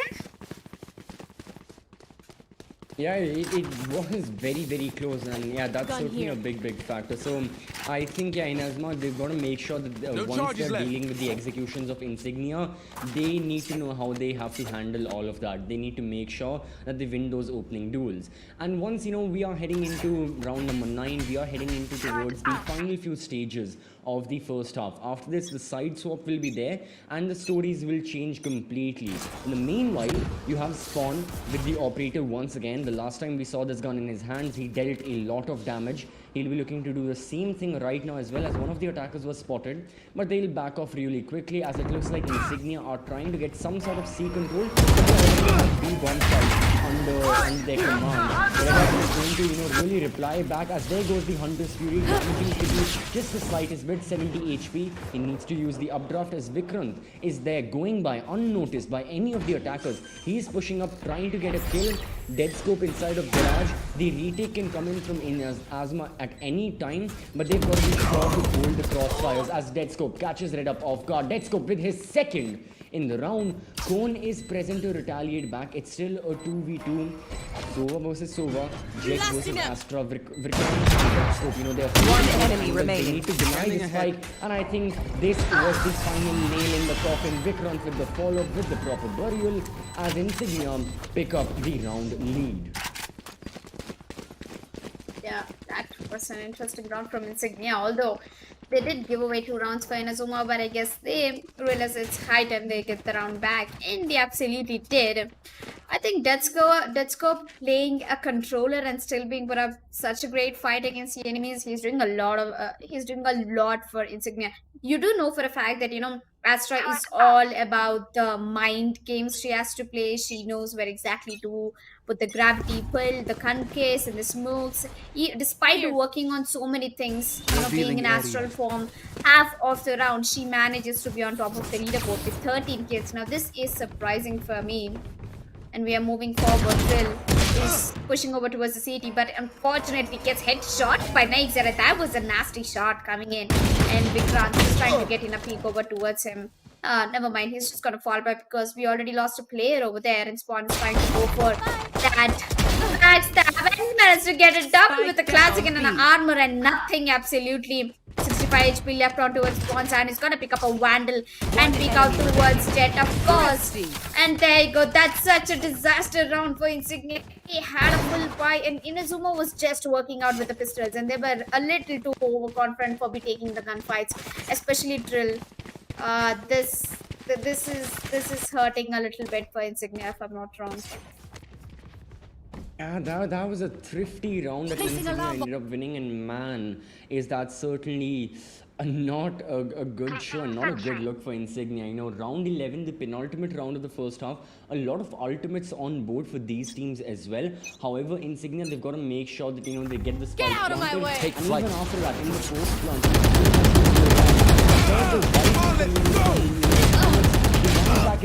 Spawn with the opening kill. Spawn pushing through B main. He picks up. I know exactly where he's finally there to shut him down. But is it too little, too late? The neural theft goes through as well, getting to know all the locations of the defenders. It's still a 4v3. The attackers are now regrouping, looking to execute towards A main. And there go the Astra stars. You've got Sova present. Cone is holding the angle. He can go for shot at anything at any time. There goes the first shot. The follow through is there as well. Astra has been tagged significantly. All the defenders are ready to execute. The attackers in the meanwhile, well, they've been backed off into a corner with which they'll have to play. Nowhere to run! Well, I guess this round is getting quite cheeky, I would say, with the Hunter Spirit coming in from Vikrant. He's already taken a player down, and now INAZUMA, they brought it down to 3v3 situation right now, and with the gravity pull, things might get real cheeky. Fire up gets one onto a simple, and now that the bomb has been tapped, and there you go. That's almost a double kill coming in from Vikrant, the triple, and says that round for Insignia, they exactly know how to get back things onto the track, and they managed to get that round into their hands. Well, 6 is actually a good amount of rounds starting off with the attackers in the map of Haven, considering that Haven is a very large map and a 3-sided one-sided. And of course, look at Vikrant. He just went all crazy against Team INAZUMA. Yeah, and that's one of the things, right? If you look at the scoreboard of Insignia, all of their players are performing good. Deadscope, Trill, Tippy, and even Vikrant, they have consistent performance on board. Only their Cypher doesn't have a lot of kills, but then again, he is playing the supportive role. It's not really necessarily needs to. But Spawn right here, he needs to perform. Going to be peeking by it completely. Shut down by Tippy. That's the opening kill. Ventured too far into attacker territory and was penalized. Watch it, find it! A shot. The spike down A. Goes through. So does the Cosmic Divide. Drill. And yeah, he's going to heal himself as the spike goes down. A lot going in favor of Insignia. The Hunter Spirit comes out. Vikrant already as the Sova. He should be well. Right now, he survives it as Tippy picks up 1 kill. The Cosmic Divide really helping the members of Insignia, as it is a 3v2 favoring the attackers. Well, attackers have a man advantage, but I'm pretty sure they won't have it for a long time as Fire Up takes down the now it's down to 1v2 situation, might be a trouble, and there you go. Tip is gonna tip down. Nixera is gonna be stepping down, and Insignia finishing up the first half into the favor. 7-5 is an absolutely outstanding score to be beginning with. Well, a good beginning is half done, I would say. INAZUMA, 5 rounds is also not bad on the defending side. As for a fact, you know that it's very hard for you to defend 3 bomb sites. And because team INAZUMA, they had the advantage, man. They had Killjoy to control an entire bomb site. They have Phoenix for the flashes. They have Jet for the aggressive plays. They could have picked something else rather than Omen. They could have picked up an Astra because Astra is being that controller meta in the recent times. Even when you watch foreign tournaments, or even when you watch, good teams play, like tier one teams, they always go for the Astra. Yeah, Astra really has had a resurgence in the controller market share. You know, Astra and Viper really dominating that as Brimstone doesn't have a lot of love and reasons. But right now, oh man, Insignia, are you causing a slaughterhouse? 3 members from INAZUMA already dead in the ground. 6 foot deep. One enemy remaining. Going for kill. He is going to be successful with the help of Trill, and the only person surviving is going to be Omen. So right now, unfortunately, INAZUMA haven't gotten off to a good start as well. Red up, yeah, it's just not enough. Tippy with his 3rd in the round, and Insignia with their 8th overall. This is a good start. They already had a 7-5 score heading into the second half. So the fact that they won the pistol round as well, and most likely this follow-up anti-eco that they're bringing with the specters and ghosts and shields and all, compared to the full eco on the side of INAZUMA, means that they have a significant lead and a significant round advantage against their opponents, and that puts the pressure on INAZUMA even more. How exactly are you going to make the comeback if at all you're going to win rounds and win the game? Yeah. But the most interesting part right now here is that Spawn's location has been given away and he's on Eco. I'm not expecting much. Look at this scope. Halen, it's his ace. Come on, take that ace, let's go. We wanted it the highlights, but nope, never happening. Well, it's always that, there's a curse, you get the 4K, you don't get the ace. Happened a lot of times for me, and I'm pretty sure you play Valorant as well, right? Has it ever happened to you getting a 4K and you're so close to the last player and it annoys you? I'm bad. But all jokes aside, even though he got the 4K, it was still a very good performance from him, and I think but that's the thing. As a controller, he has a KD of 2 right now, arguably the best performance and perhaps an MVP of this game as well. So my question is, what exactly are INAZUMA going to do right now to reply back to this push coming ahead? Yeah. But interestingly, it's a full buy round for Insignia, and looks like they are not gonna let INAZUMA walk into the crosses once again. As Tip is gonna go ahead and buy an op and maybe take himself down as well. Along with the op, so does he go down. Fire up is coming up for an immediate trade. Trade goes down, and now quickly the events have changed. They brought it down to a 3v3 situation with the Vikrant picking up the operator in his hand. Do you think they should still commit to A bomb set? I would say that they need to wait for the rotation and go ahead and plant it in the A bomb set. They're already so close. Yeah, I think a bit of information would be good for themselves, but they don't have a Sova on board. Their Sova, unfortunately, is dead. The House won't come in effect at all. The dash comes in, there's the dive from Spawn, and Knife follows through with a kill of his own, making sure that the is no more. So on both the sides, it's a double kills are coming in. You've got Vikram towards A-Link, and then you've got the Cypher Simple towards C-Link as well. But because of the manpower differential, and because of the fact that Vikram has an operator in hand, not the best gun for close quarter combat, I don't think this is really favoring Insignia. However, we have seen crazier plays take place. Vikrant in the meanwhile, Last player standing. he's not human, but the Vandal is mightier than the Ghost, and yet again the Vandal shines brighter. As finally, there is some sort of retaliation from INAZUMA. This is what we wanted to see. We needed some sort of confidence. We needed a renewal in confidence. INAZUMA went off with a good start after winning the 2 rounds early on. But then, since then, Insignia have really been on board, and Insignia have been putting a lot more pressure, as it looks like there's an unfortunate disconnection for Tippy, and looks like, I think he'll be joining back as soon as possible. But yeah, this is a much needed break for both the teams, as they will try and figure out what to do next in this match. Well, a pause has been called out by Insignia, and as you said, I agree to each and every line of that, what you have spoken, because you spoke my mind, to be honest. Apart from that, I would say that Insignia, they had the hard advantage, but when it comes down to the operator round or the full buy round, they tend to be a little overconfident or maybe a little weak. I would say if you get one pick, you go ahead and you grab another one. I mean, you're on the defender side, man. At the end of the day, attackers have to walk into your bomb sites and get the spike planted down. So playing it a little passive would be great if they only managed to get as many as rounds that they could have got in the attacking side. I mean, yes, they did get Insignia losing that round was not at all expecting. Well, Inazuma, 6 rounds on board for them. All they need is just 4 more to get the score lined up.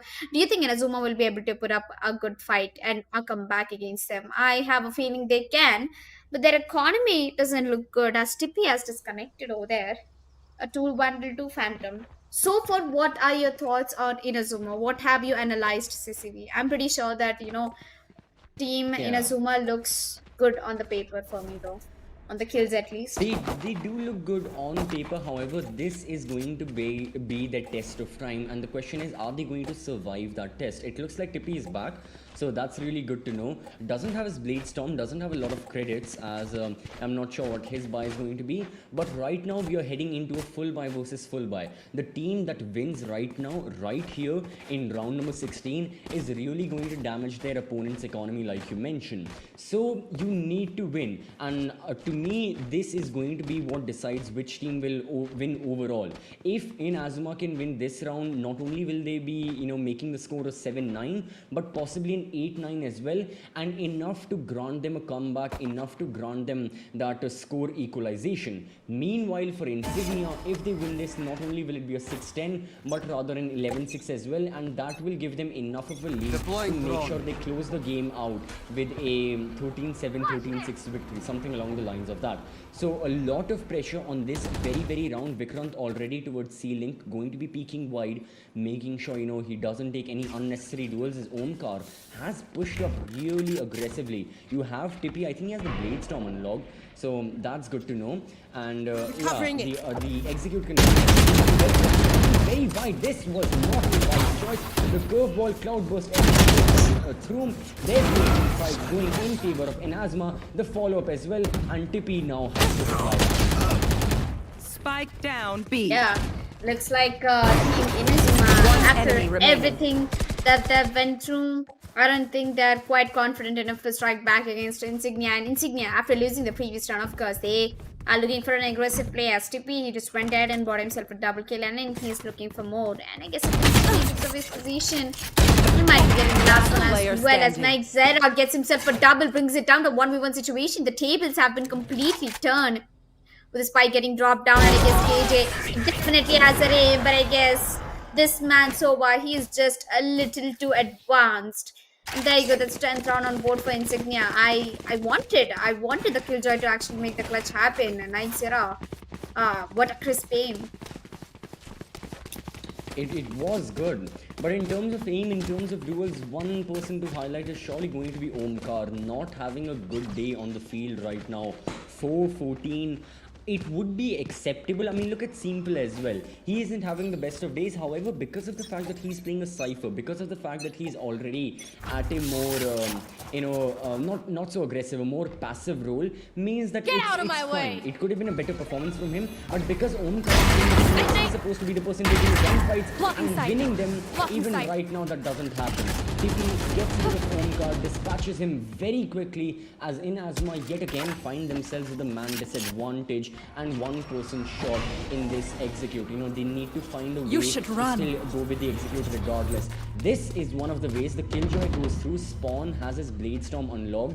Trill needs to find a way to back off from this Killjoy lockdown, as only few more seconds remain. The execute can come in at any moment. Trill looks like he has been detained. Cone gets one follow-up, so practically no one is on A bomb site except for the Sova. The spike is going to be planted, and right now in Insignia you need to go for the retake. Yes, well, I think One enemy remaining. Possible because they have the man advantage already, and the spike hasn't been dropped. And on top of that, the Cosmic Divide is going to make a huge difference, as Insignia might be walking away with 11th round on board. It's the last man standing. 30 seconds left. Let's see what you've got. I'm pretty definitely expecting that the Ermin might be getting peaked off in the earlier stage, but fired up. He managed to get one. If player Astra standing. and both of them go for a same pick, it could have been an easy choice, but I guess fired up is making all the difference in the world. With that recon, his position will be given away. So look at Vikrant. Not once, but he gets the clutch done twice. Vikrant is the man of the clutch over here. Insignia walking away with the 11th round. Wow, I really love the way how Vikrant has that confidence. Even the previous round, we saw something similar happening. 2 players going down, and Vikrant was left in a 1v1 situation. Once again, he managed to get it done. Yeah, I mean, again, props to the lad. He has been putting up a lot of kills on board and really helping his team get those final 2 rounds. Because had it not been for him, this wouldn't have been 11-6. This would have been 8-9. And INAZUMA would have been on the brink of a comeback and possibly victory as well. But thanks to Vikrant, now INAZUMA have to go through this economic loss. They are going to go for, I think I spotted 1 Phantom or 1 Vandal on board. But apart from that, pure Sheriffs, it's a semi-eco. They are trying to execute towards 3, and this is exactly what you need to do. Just push in as quickly as you can, try to dispatch as many defenders as you can, but that's going to be very difficult. Because if Darren has been spotted, John takes the gunfight, but he's going to lose that as simple. One enemy remaining. I mean, this is going to be a team ace. Not a team ace, but still an amazing performance as Insignia, they pick up match point. Thanks. Well, I guess that brings Insignia down to a match point. That's 12 rounds, and oops, Vikrant just put the wrong shot dart. Tippy goes down. 12-6. They have to go a halfway through. INAZUMA, if you want to get this match done, you have to go another half, and I guess it's only 1 round that they've achieved in the attacking side. Just 1 round in the attacking side. I mean, imagine that their defense was really good. They were giving out a real good competition against Insignia, but when it came down to the defenders, I guess, when it came down to the attacking, they unfortunately got stuck down, man. Don't you feel it that their defending is way far better than the attacking? Yeah. That is surely one of the things, and INAZUMA, while they were defending, they couldn't deny a lot of those executions. This was one of my points back then as well. Insignia very quickly, and because of that, they find as right now simple, engagement gets and is quickly traded out. The Hunter's Fury goes through as well from the attacking side, and they need everything on board. Hunter's Fury, the counter Hunter's Fury there, making sure that the attackers cannot push any further as Vikrant gets rid of the flank. In the meanwhile, from Tippy, this can be chaotic, this can really be influential. For Insignia in the meanwhile was holding Yearlong, doesn't get any kills as look at this crossfire. Oh no, Omkar, Nizok already HP, 1 player come on, standing. he can get the follow-up. Now Omkar finally gets that kill as guess what, Elika?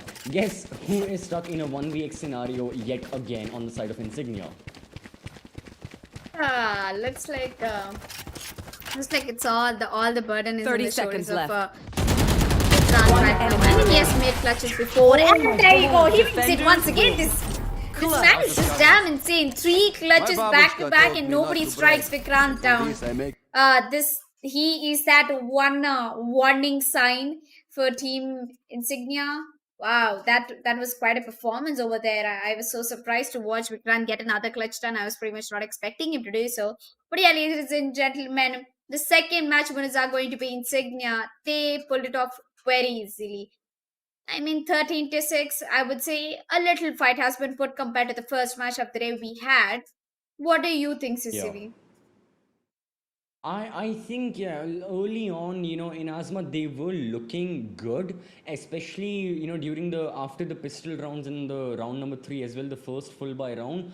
However, unfortunately, they could not pull through completely. And because of that reason, it looks like INAZUMA, they just didn't have that entire power with them. They weren't completely energized to help them secure a lot of those rounds. Perhaps, our sponsor, Hell Energy Drink, could have helped them and could have helped all of the players as well. But yeah, apart from that, it wasn't the best performance. As soon as the side swap happened, the fact they were just losing rounds right out out of the gate wasn't a good sign at all. And then towards the end, of course, you had Vikrant. That's it. That's the sentence. I don't even need to follow up because his performance was enough to make a highlights video in of itself. He was absolutely dominating with that Vandal. Yeah. I mean, even for a fact, he was the only guy who stands when, after the entire team dies. I would say, like, people usually call that, he does not give support to his team. But I guess he has that potential to be a clutch master. And I guess being alive till the end of the round, it pretty much worked him from the past 3 to 4 rounds. He's made, constantly three, 4 clutches for his team. And that was just going insane. 1v2s, we've seen him, carry 3 1v2s so far right now in the last 3 rounds, and that was insane. And I'm waiting for the MVP. Well, who do you think is the MVP from Insignia? I think it was Vikrant, but I think overall, because of the clutches, I think it was Vikrant. But yeah, overall, it's going to be Tippy as well, who had a great performance overall. As right out of the gate, he was also getting a lot of 3Ks and 4Ks. I particularly remember a round where he really popped off with that Blade Storm, helping his team get victory on board, helping his team get the round win on board as well. But yeah, the stats are on board. An average combat score of over 300. 23 kills, and of course the KD of 1.6 as well. And a KD of 1.6 as well. This was a really dominating performance from Tippy. Yes. It's more like a shutdown. Well, it's nice to see that Vikrant has got more clutches, but yeah, he's still very balanced with the kills. When it comes down to Tippy, who was playing the Jet and absolutely managed to get everything done on the point. And yeah, I'm not surprised by the fact that, Tippy is the MVP. When he pulled out those blades, I think he did most of the job. He chopped a lot of heads over there. Given a beautiful haircut, I would say, with the blades. Yeah, so I guess we are done with the second match and we'll be moving down to the third match. And what are your thoughts? Any post-game analysis left for you to be talking about regarding Team Insignia? Where do you think it went wrong for the other team? I think it started off with the defense. I think I highlighted 1, maybe 2 rounds where where INAZUMA did not prevent the execution. They actively, their IGL, I'm not sure who their IGL is, but their IGL, made the choice that, boys, let's not push right now. Let's wait for that retake and then let's try and kill all of their players. That incoherently was a bad play. That incoherently was a mistake that costed them those post-plant scenarios. And then once they went into the attack, unfortunately, overall it just did not pan out. Whether it was 1v1 gunfights that Vikrant was pulling, whether it was overall rounds, where the members of INAZUMA, they had eco buys, they had sheriffs and all that, and they were just preemptively being shut down from the members of Insignia. No matter what it was, unfortunately, just things overall did not work out for INAZUMA, and I'll be looking forward to seeing them yet again in qualifier number 4, but unfortunately right now this is their end. Yeah, so that's pretty much the end for the second match. Me and since we will see you right back here for the third match of the race, so don't go anywhere. Stay tuned.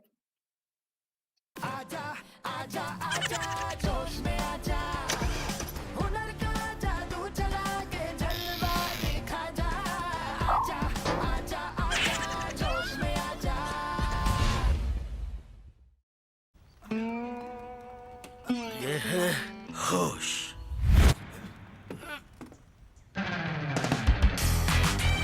ये है जोश। ऐसे ही ढेर सारे funny videos के लिए जोश में आजा।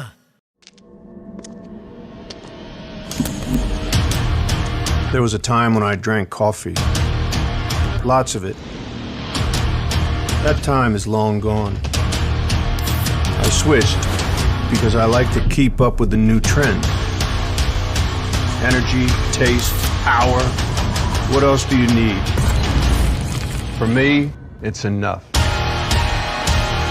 Hell energy. Want to see something hot? क्या तुम्हारे ठुमके में है मेरे वाला दम? जोश पर आए, अपना ठुमका लगा दुनिया हिला चैलेंज अपलोड करें और हर हफ्ते जीतें 25 लाख तक के इनाम। ये है होश, ये है जोश। ऐसे ही ढेर सारे रोमांटिक और क्यूट वीडियोस के लिए जोश में आजा। Wanna see something hot? क्या तुम्हारे ठुमके में है मेरे वाला दम? जोश पर आए, अपना ठुमका लगा दुनिया हिला चैलेंज अपलोड करें और हर हफ्ते जीतें 25 लाख तक के इनाम।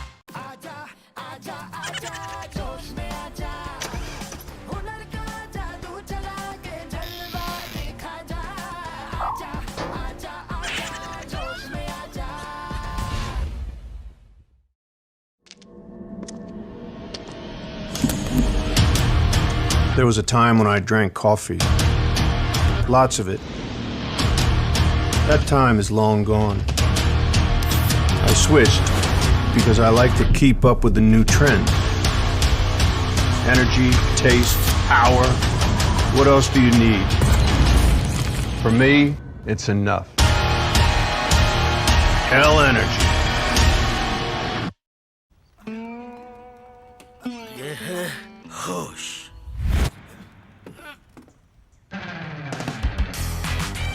ये है जोश। ऐसे ही ढेर सारे फनी वीडियोस के लिए जोश में आजा।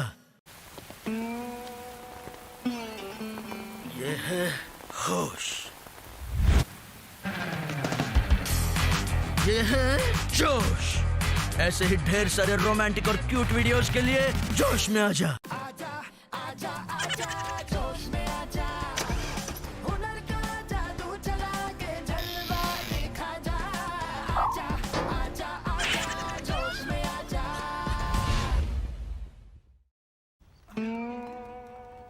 ये है होश।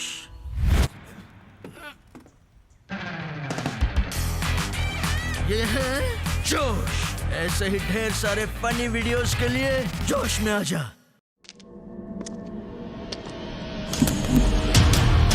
There was a time when I drank coffee. Lots of it. That time is long gone. I switched because I like to keep up with the new trend. Energy, taste, power. What else do you need? For me, it's enough. Hell energy. Wanna see something hot? क्या तुम्हारे ठुमके में है मेरे वाला दम? जोश पर आए, अपना ठुमका लगा दुनिया हिला चैलेंज अपलोड करें और हर हफ्ते जीतें 25 लाख तक के इनाम। ये है होश। ये है जोश। ऐसे ही ढेर सारे रोमांटिक और क्यूट वीडियोस के लिए जोश में आजा। Wanna see something hot? क्या तुम्हारे ठुमके में है मेरे वाला दम? जोश पर आए, अपना ठुमका लगा दुनिया हिला चैलेंज अपलोड करें और हर हफ्ते जीतें 25 लाख तक के इनाम।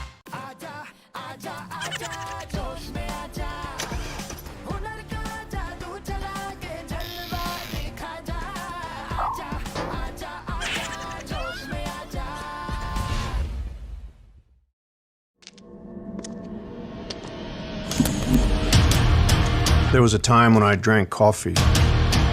Lots of it. That time is long gone. I switched because I like to keep up with the new trend. Energy, taste, power. What else do you need? For me, it's enough. Hell energy. ये है होश।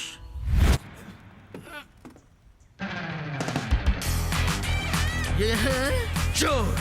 ऐसे ही ढेर सारे funny videos के लिए जोश में आजा। ये है होश। ये है जोश। ऐसे ही ढेर सारे रोमांटिक और क्यूट वीडियोस के लिए जोश में आजा।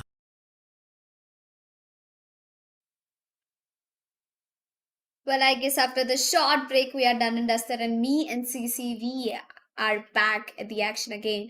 Pardon me for that drag because I often call it CVV, but then I realized it's CCV, so I It's all just good. get a hold. Yeah, I would just definitely call him Rudransh. That's a very beautiful name, by the way. So with that said and done, we have done with 2 matches already, and I guess it has been a quick day, Rudransh. How was your experience so far casting the EPS? I think I just haven't gotten the full experience of EPS right now. I mean, again, a bit of that is because we are just in the round of 64s. The matches range very widely in terms of how good the teams are and how equally matched the teams are. On one hand, you could have the best team in South Asia, and on the other, they could be an up and coming team as well. So for that reason, right now the matches are a bit wild. This match was far better between Yeah. INAZUMA and INSIGNIA compared to the map number one that we saw on the map of compared to the match number one that we saw on the map of Bind. But now I am excited to see the only team that I am really looking forward that I was looking forward to see today, which is Seven Sins. Quite recently, they played against Godlike Esports. They gave a good showing. However, it wasn't the best performance from them. And again, it was against Godlike Esports, arguably one of the best teams in India right now. So for that reason, the fact that they still lost says that they can improve. Back then, when they played the map of Bind. They went into overtime against Godlike. So that's a big feat. They went into overtime, so they are showing signs that they can improve. However, right now against Right to Gaming, we have to see what they can achieve. Yeah. Well, looks like the map has been decided, and it looks like it's going to be Haven again. Wow, we are seeing 2 matches of Haven. It's going to be quite interesting. Well, since I heard that you have, you said that you have watched Seven Sins play. So, what do you think their chances are in the map of Haven? Even again, compared to Bind, it's really you're comparing apples to oranges. Bind is, if you look at it in terms of area and in terms of size as well, Bind is far smaller, encompasses only 2 bomb sites, has a lot of close quarter combat. Meanwhile, Haven is far larger. You look at A long, you look at C long, even the road up to mid to B, that is such a wide area where guns that are usually favored towards long range combat, I'm talking marshals, guardians, operator, obviously the vandal and the phantom as well, those guns are going to be far better. So that's why there is really a varying style of play right here. You cannot be that in your face kind of team that you can achieve on the map of Bind. So for that reason, I am still confident in Seven Sins. Elika, if you would ask me for a prediction, I think they are going to Yeah. win, but by what Mm-hmm. margin, again, that's up for debate. Yeah, I pretty much, agree with you. I feel like, Seven Sins have a better shot at it. Well, I'm actually interested in looking over at their rosters when the draft screen pops up. I think a lot of things talk when the agent picks have been done. Because a particular map has different agent compositions. When the map changes, the agent compositions changes. And along with the agent compositions, it again depends on the defenders or the attackers. Then the map advantage is favored to them.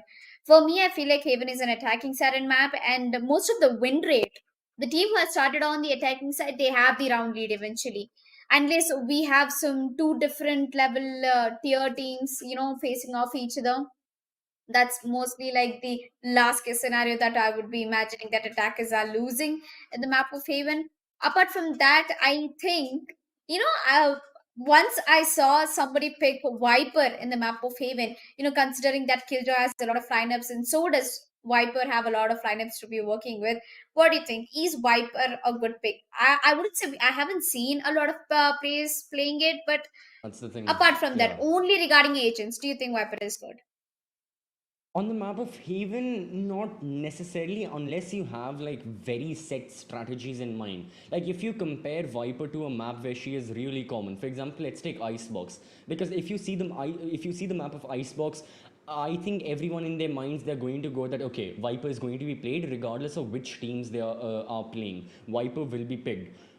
On the map of Haven, in the meanwhile, you are not really sure. So unless a team has really prepared with their Viper strategies, with the toxic screen lineups that you mentioned, even with the poison cloud and the snake bite placements, Yeah. because again, there are a lot of snake bite placements. If you browse the Valorant subreddit, you can, I mean, Yes. day in day out, you can see new snake bite location, post plant, spike, nothing can get covered, Yeah. nothing can be diffused, all of that. So there are a lot of possibilities, but at the same time, in terms of of the controller market share on the map of Haven, at least, I think Astra is the more dominant pick, and I think Astra is the more probable pick regarding both of these teams as well. I mean, if we put it on a controller head-to-head performance, of course, Astra stands out. I wouldn't call her controller. I would call her, I would totally put up another different role for her. She's not a controller. She's not a duelist. She's not an initiator. She's just that one player who can absolutely multitask. I would say multitask is her name. And yeah, this one disadvantage about playing Astra is the astral form. Sometimes your team is too ahead, or you're way too behind, or you're in astral form, nobody gives you backup, and they just the opponent takes you down while you're meditating, and that's the only thing which annoys. But I guess it makes the agent balanced. Having astral form when she's doing a multitask, that pretty much balances most of her things. So I really like Astra. Apart from Astra, Brimstone is also a really good pick. If you ask me to pick between Omen and Brimstone for the damage, I would definitely go ahead and pick Brimstone. We have seen other teams and other players also pick Brimstone in maps like Haven. Well, the only advantage which comes with Omen is that he can smoke anywhere on the map. But imagine Brimstone committing to a particular single side. He can stop the rush with the Molotovs. He also has the stim beacons to, energize himself a little more. And he has, of course, the most important ability, that is the orbital strike, the ultimate. He can put that down in the cubby, in the windows, and even to stop a push in the B bomb site itself. I mean, post plant, just put an orbital strike, everybody's going to cook up like chickens. And well, speaking of Brimstone, we are going into the agent selection. We had, I think, just a slight tad bit of issue from the side of Right to Gaming with their technical pause, but it looks like everything is ready. In the meanwhile, Seven Sins are already gone through with their picks. They are going to bring a double duelist, no initiator pick. So you have two sentinels, and given the fact that they are defending, it does make a bit of sense. My only thing is no Killjoy. This can be interesting. You have the Sage on board, you have the Cypher playing, you have Juice playing the Cypher as well. So no Killjoy, okay, it's fine. More importantly, there is no Sova, there is no Sky, no Breach as well. There is no one who can get that active information, with their Owl Drone, with their Trailblazer. So how exactly are Seven Sins looking to get information once they start attacking? On their defense, I think they'll be doing good, just like what we saw in map number 1 with Flame Serenity, right? They had a very attack-oriented composition. Right now, this is a very defense-oriented composition. But what will happen once the side switches? That is going to be the biggest storyline. Yep. But I guess the biggest storyline drops down when I see how exactly Seven Sins are gonna defend. But I guess, as I said, Brimstone is a really good pick, and yep, I'm pretty sure that Mindful is gonna go ahead and pick him that. And Juzo is gonna be playing Cypher. I'm not surprised. Therefore, he's gonna go ahead and pick the Sage. We have Rude with the Raze. I guess Rude is a recent addition. Now, previously we had someone else playing down the Raze role. And Fuse, he is a great Sova and as well as Jet. Yeah, everyone on the side of Seven Sins, they are looking quite strong. I gotta say, I am excited to see them, put up a lot of rounds right now on their defense. That is the main thing. Just like what I was saying earlier about Flame Serenity and their pick and their composition. Right now, Seven Sins, they need to put up a lot of rounds on their attack. There is no way around that. You need to start off with your best foot forward. Meanwhile, Right to Gaming, right out of the gate, they can deny these measures being taken by Seven Sins. They can start off on a good foot themselves. However, Spike down isn't going to let that happen as he picks up 2 kills with a headshot towards Yearlong. Right now, spots another person. However, Decree is going to get rid of him very, very quickly. It is a 4v3. Seven Sins are looking good. However, Right to Gaming, they've had a change of plans. Looks like they are executing towards B-bomb side. Yeah. Well, it's like the plan is to hit the B-bomb side, or maybe not. They can actually turn their events and go down to the C-bomb side, and there you go. That's exactly what's gonna happen. And Rude Bob is going to be a surprising person to be walking in. He gets one. He's gonna putting that painkiller over there, which is gonna do quite the damage and stop the plant down. And that's gonna take a lot of time from his head, and therefore he's gonna pretty much end things as Seven Sins grabs the first round in the defending side. Wow, one thing I'm really surprised is that Mindful and Therefore both of them have a double Q in their names, which is actually inappropriate to be taking out. Oh, never mind. There you go. He just changed his name. That's good. Yeah, I think in the meanwhile, for the side of Right to Gaming, I don't know how exactly are they going to bounce back. They've lost the pistol. The anti-eco is there from 7 Sins. They've got specters. Yeah, you know, they've got ghosts as well.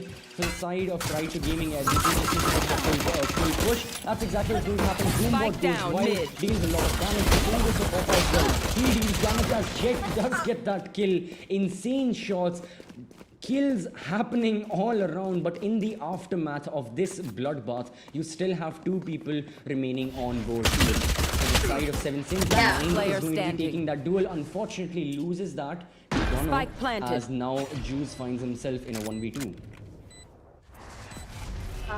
A 1v2, not surprised, but Juzo, that was a forced buy round, and 7 Sins losing that one is a little hazardous, I would say. But Juzo, he gave up with the footsteps. He'll be spotting out, Flaming Buzz, and Flaming will take him down through the flames.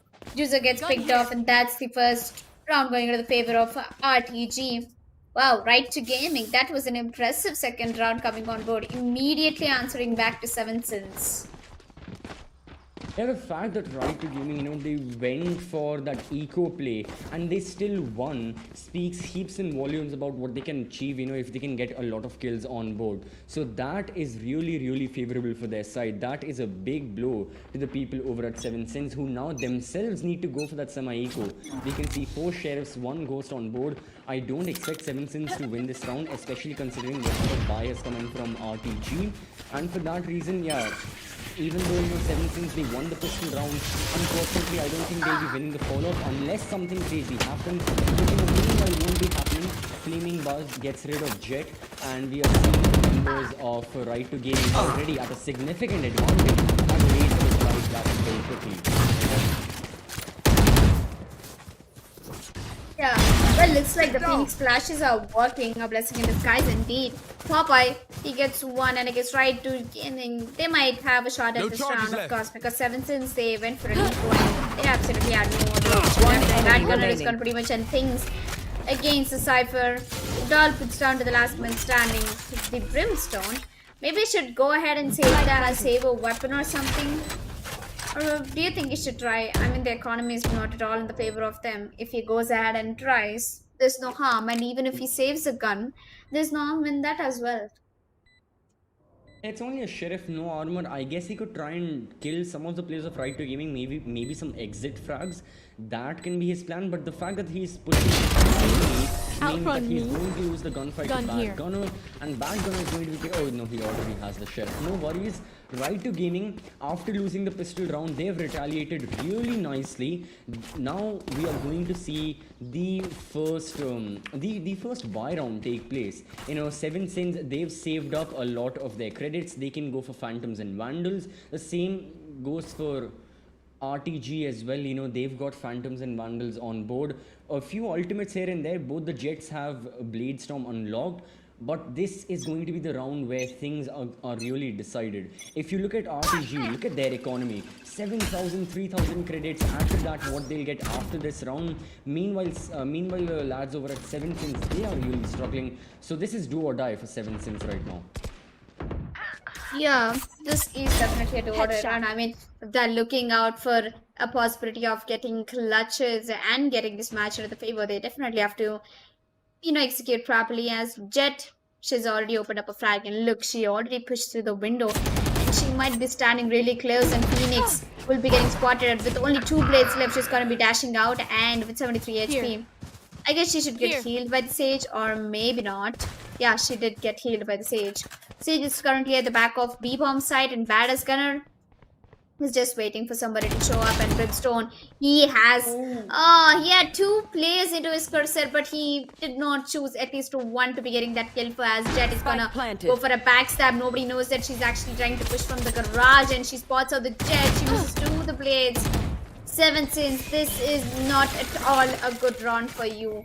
Round after the round, they are losing. They are losing, man. There is absolutely no way going back after losing this round, as Sage is trying her level best to be getting this match into her hands. She gets a 1, she gets a double, and now she's looking for the last 2 kills. Jet is going to be her bait. She has to sit down under the defuse. And there you go. If it's a peek at the same time with the double peeker, there's absolutely nothing you can do. And there you go. The double peek will coming in from RTG. A beautiful decision coming at the right time and at the worst possible time for Seven Sins. Seven Sins have just lost 3 rounds back to back. And I guess they need to be a little tougher right now. Yeah, right to gaming, just dominating them. The coordination can be seen, and the fact that they can win the gunfights as well. If you look at that one play from Brimstone over at 7 Sins, he was holding that tight angle towards Yearlong, and had he spotted one attacker at the very least, his crosshair hit, it didn't move at all, which was rather bizarre because he would have spotted the person from Garage as well. So, yeah, again, unfortunately, we don't know what happened back then. Right now, what we do know is there's a small technical pause taking place. It looks like Brimstone has disconnected. And hopefully, he didn't rage quit after his performance last round. But again, joke aside, yeah, 7 Sins, unfortunately, these guys are struggling a little bit. They have the Vandal, they have the Sheriff on board. But I don't think that's enough. They are going to go for a full buy yet again. And they need these rounds desperately, considering, considering their economy and considering their agent composition that they have as well, which really favors their defense. Also guys, meanwhile, a huge shout out to Hell Energy Drink, which is actually putting out a lot of energy for all the team working behind this particular tournament. And to us as casters, of course, we always carry a Hell Energy Drink every day we come to the casting. Hopefully you will carry one from tomorrow as well, CCV. And of course, to all the audience, thank you so much for joining the stream. Thank you so much for supporting us, and I hope that we are trying to give out our best. It's a lot, it's a lot of well, what would I say? People are getting hurt outside. There's a huge pandemic going out. So I hope you guys are staying home, staying safe. And you can go ahead and show this tournament to your family and explain them what esports is like. And if you want to be a part of esports and grow as a particular professional player, if you want to become one, then start grinding from today. We have the qualifier number 4 coming very soon in the next month. So you can make a team. You can try. There's nothing to lose. If there's anything to gain, that is a lot of experience that you'll be walking away with. Yeah, and there's experience for the teams right now as well that we saw on screens. Again, these teams, it could be one of your squads as well if you choose to sign up, who are playing, even like you mentioned, even if those teams, they unfortunately lose, they're out of the tournament, still, it would be an amazing experience playing against other rosters against which you wouldn't necessarily play and against whom you couldn't compete in such an competitive environment with so many things taking place and so much happening. Usually this is really different to the ranked that a 5-star could play. And even if you go for scrims, even back then, that competitive, that atmosphere isn't there. Like if we have that essential, again, put yourself in the shoes of a team, everyone watching. If you're going for a scrim, okay, you're going for a scrim, it's a learning experience. There's not a lot at stake here. However, if you're going to play in one of these qualifiers, think about what's at line. You need to keep on winning and winning and winning, and only then, can you crown yourself as the best in the region, as that's exactly what Godlike and Global Esports have done. And again, 2 more teams will join them. They'll be competing in the LAN in December, and only then we can see who, after all, is the best team in the region. Well, for now, looks like, all the tech issues are about to be resolved very, very quickly. We are going to start with round number 5. Things are looking good for Right to Gaming, but 7 Sins, I still expect a bit of fight back from themselves. I still expect that their energy hasn't completely died just yet. They can go for more retaliation, and that's exactly what I want to see. Yeah, well, if that's what you want, we got it covered. I'm pretty sure 7 Sins will put out their best. As we are back on the match at the right time, it's going to be an E4, if I'm not wrong.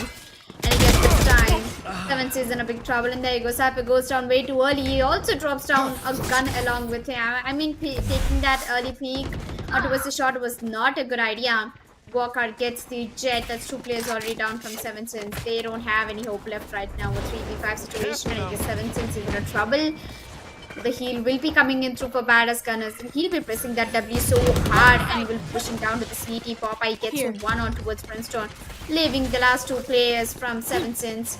Sage is gonna quickly heal herself up. The spike will be going down at the right time. Reese has a sheriff, nothing much to do, but she has a showstopper and a satchel to be working. If she gets the showstopper, if she lands it on at least 2 to 3 people, I guess they might have a chance to be winning this round. But I guess that's not the case over here. But Reese managed to get one against Sova. She's coming back into the action. She's trying to get another one, but unfortunately won't, as Popeye and Walker are pretty much gonna end things into their favor. That's right, 2 Gaming walking away with 4 rounds into their favor, and the attacking side, it's just being too much in the favor for them.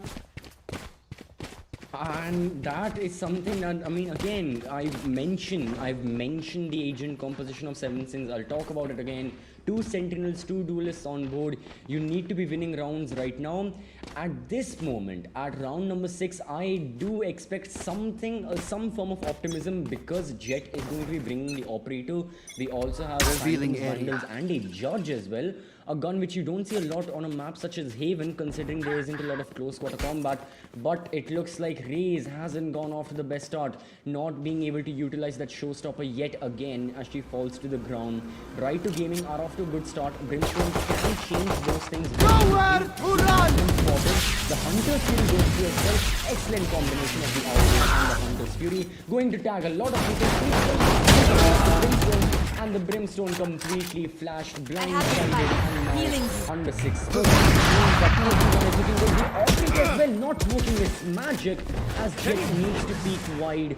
But man, our 7 Sins struggling right now. Jet, you just save this gun. There's no need to go for this full follow-through retake. Save the operator. You really, used up a lot of your credits for it. Don't take the duel. I don't think this is a winning scenario. RTG have this under their belt. Yep.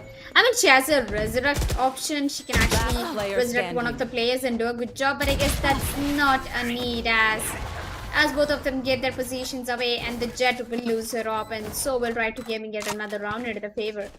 I mean, CCB, you said the duels when supposed to be taken along, they should have been coordinating together.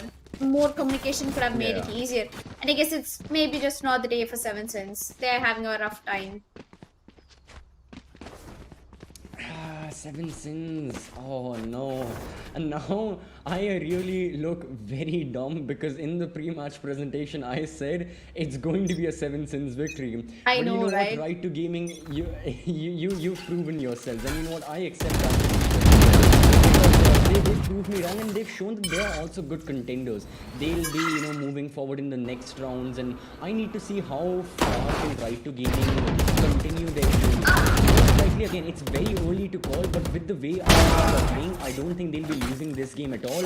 Bad Gunner, Popeye, a kill for each of them, as yet again 7 Sins right out of the gate. Not even 30 seconds into the action phase, and 7 Sins are down 2 people. Right to Gaming are looking to execute on the A-bomb site yet again, and with which 7 Sins can retaliate back. Yeah, down goes Raze. Well, I guess interesting part over here is that 7 Sins is looking another round. I mean, Sage, okay, maybe not. Maybe I spoke too soon. Sage is trying to change the buzz, or maybe never mind. Papa is gonna take her down. And only if Cypher gave his entry over towards the CT and distracted the enemies a little bit, it could have been an easier fact. And Cypher is gonna walk through the wall and absolutely do nothing, because Popeye with the flash is gonna put a red head on towards Cypher, and that's the 6th round on board for RTG. And looks like RTG, they're confident with their place. All they have to do is wait till the first half gets done and 7 Sins pulls out their big guns in the attacking. Do you think 7 Sins have a chance in the attacking? I pretty much feel so. They do have a chance. Unfortunately, I don't think so. The gunfights haven't been going in their favor. Cypher with 0 kills, Brim with a single. You've got Jet, Raze, and arguably the Sage putting on a good show, but then you compare them to the kills that, Popeye, Bad Gunner, Walker have, and it's a difference of miles and, miles. So RTG are just performing better. 7 Sins will start on a good show once the side swap happens. However, RTG are just better. Is essentially what I'm trying to say. Right now, the running back goes through. Brimstone with his orbital strike gets a kill. Raze in the meanwhile as well. Make sure that Suga dies. and perhaps this Spike is the down, redemption mid. factor that Seven Sins would have been looking for themselves. A lot of kills going in there. It is a 5v3. Make that a 5v2. Very, One very quickly enemy as I remaining. misspoke right there. But now it's a 5v1. Bad Gunner is going to try his best. There's the backstab. There's the kill. And Cypher gets his first. Seven Sins finally get a round on board. Looks like somebody's having a good day.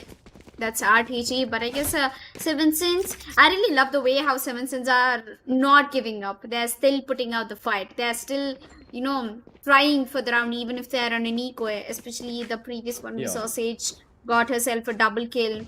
I mean, it's all about not giving up, right? You have to take the pressure. Being a professional player or in a team, the pressure is definitely necessary. But playing under the pressure is something which makes you unique compared to the other teams.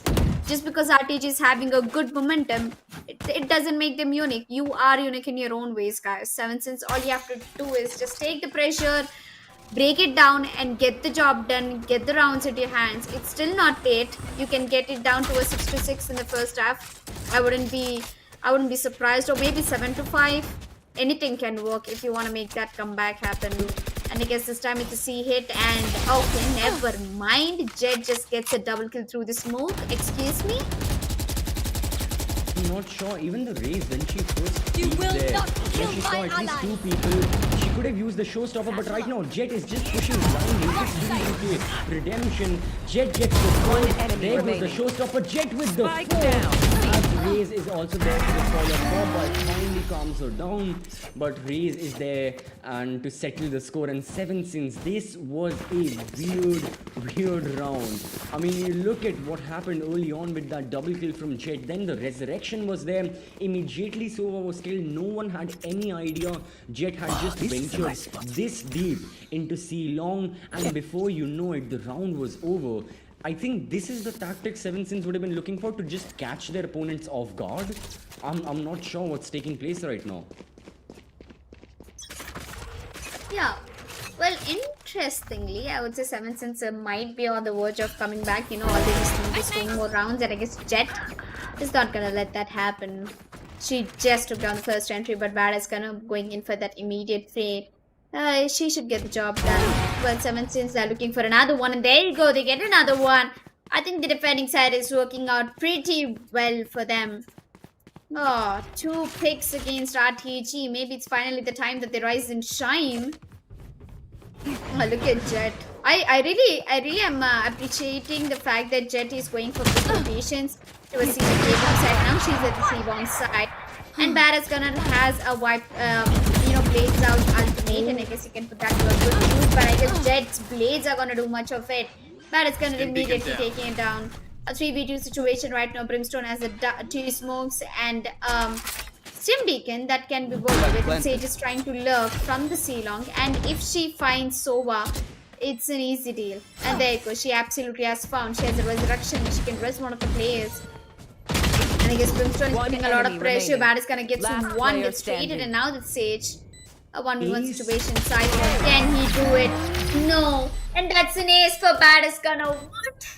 Right to gaming. That guy has done 90% of the work for the team. Getting the frags. Yeah, more so 7 Sins. That was a 4v2, and that which converted into a 1v0. I'm not sure what's taking place from their side. I'm not sure what's happening right now. Yeah, honestly, we are heading into the penultimate round of the first half. Round 11 is on our screens right now. Cypher, in this case, from 7 Sins as the operator.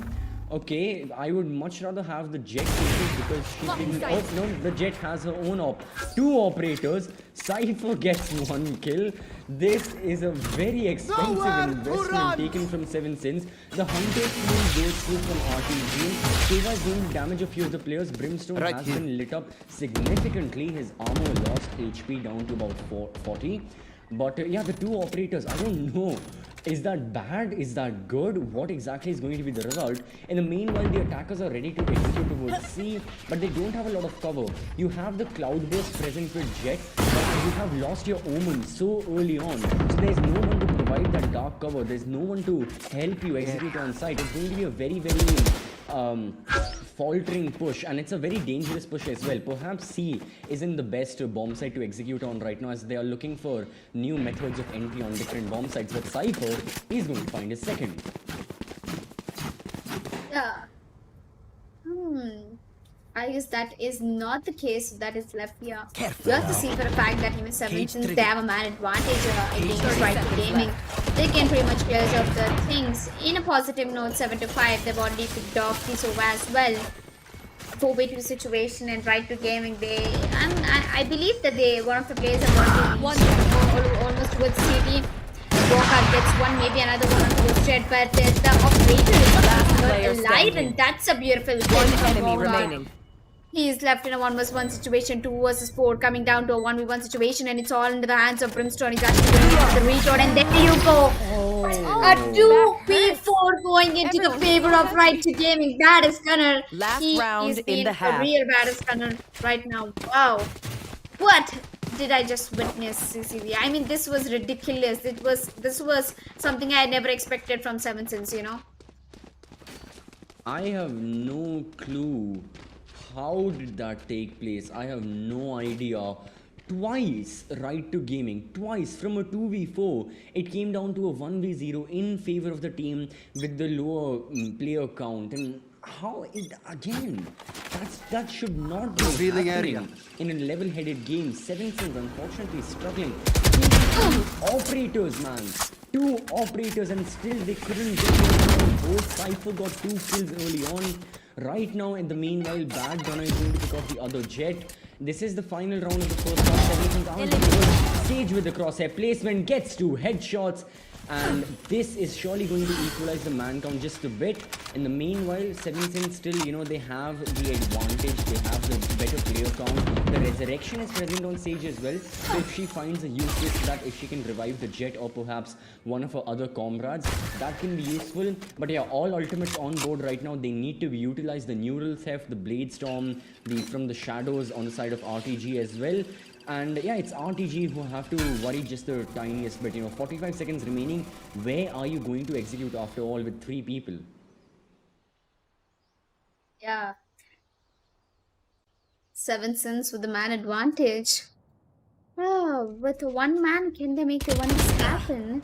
Well, Grace, I guess, to escape a fair position over towards the C, managed to get this over. That puts us in a 2v4 situation. Nothing that we have previously seen a 2v4 going into the favor of Right to Gaming.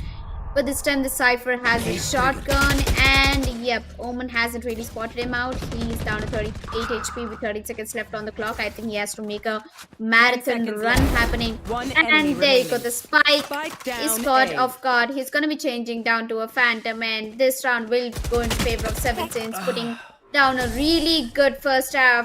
8-4. It's a fair fight to be honest. It's a fair fight. 7 Sins, they can go down to the attacking, and they can get all the rounds they've lost on the defending side. And Right to Gaming, you guys have played a really good role in the attacking side. 8 rounds is not a joke on the attacking.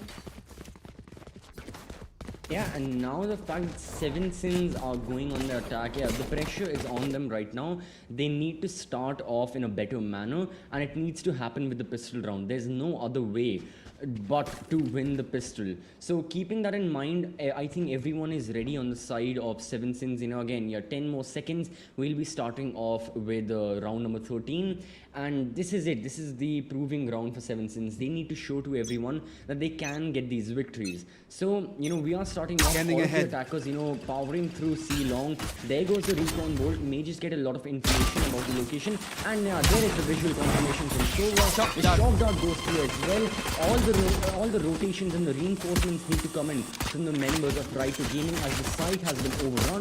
The spike is going to be planted. And now the time pressure relies on the defenders. They need to take side control. A lot of the attackers have been raised.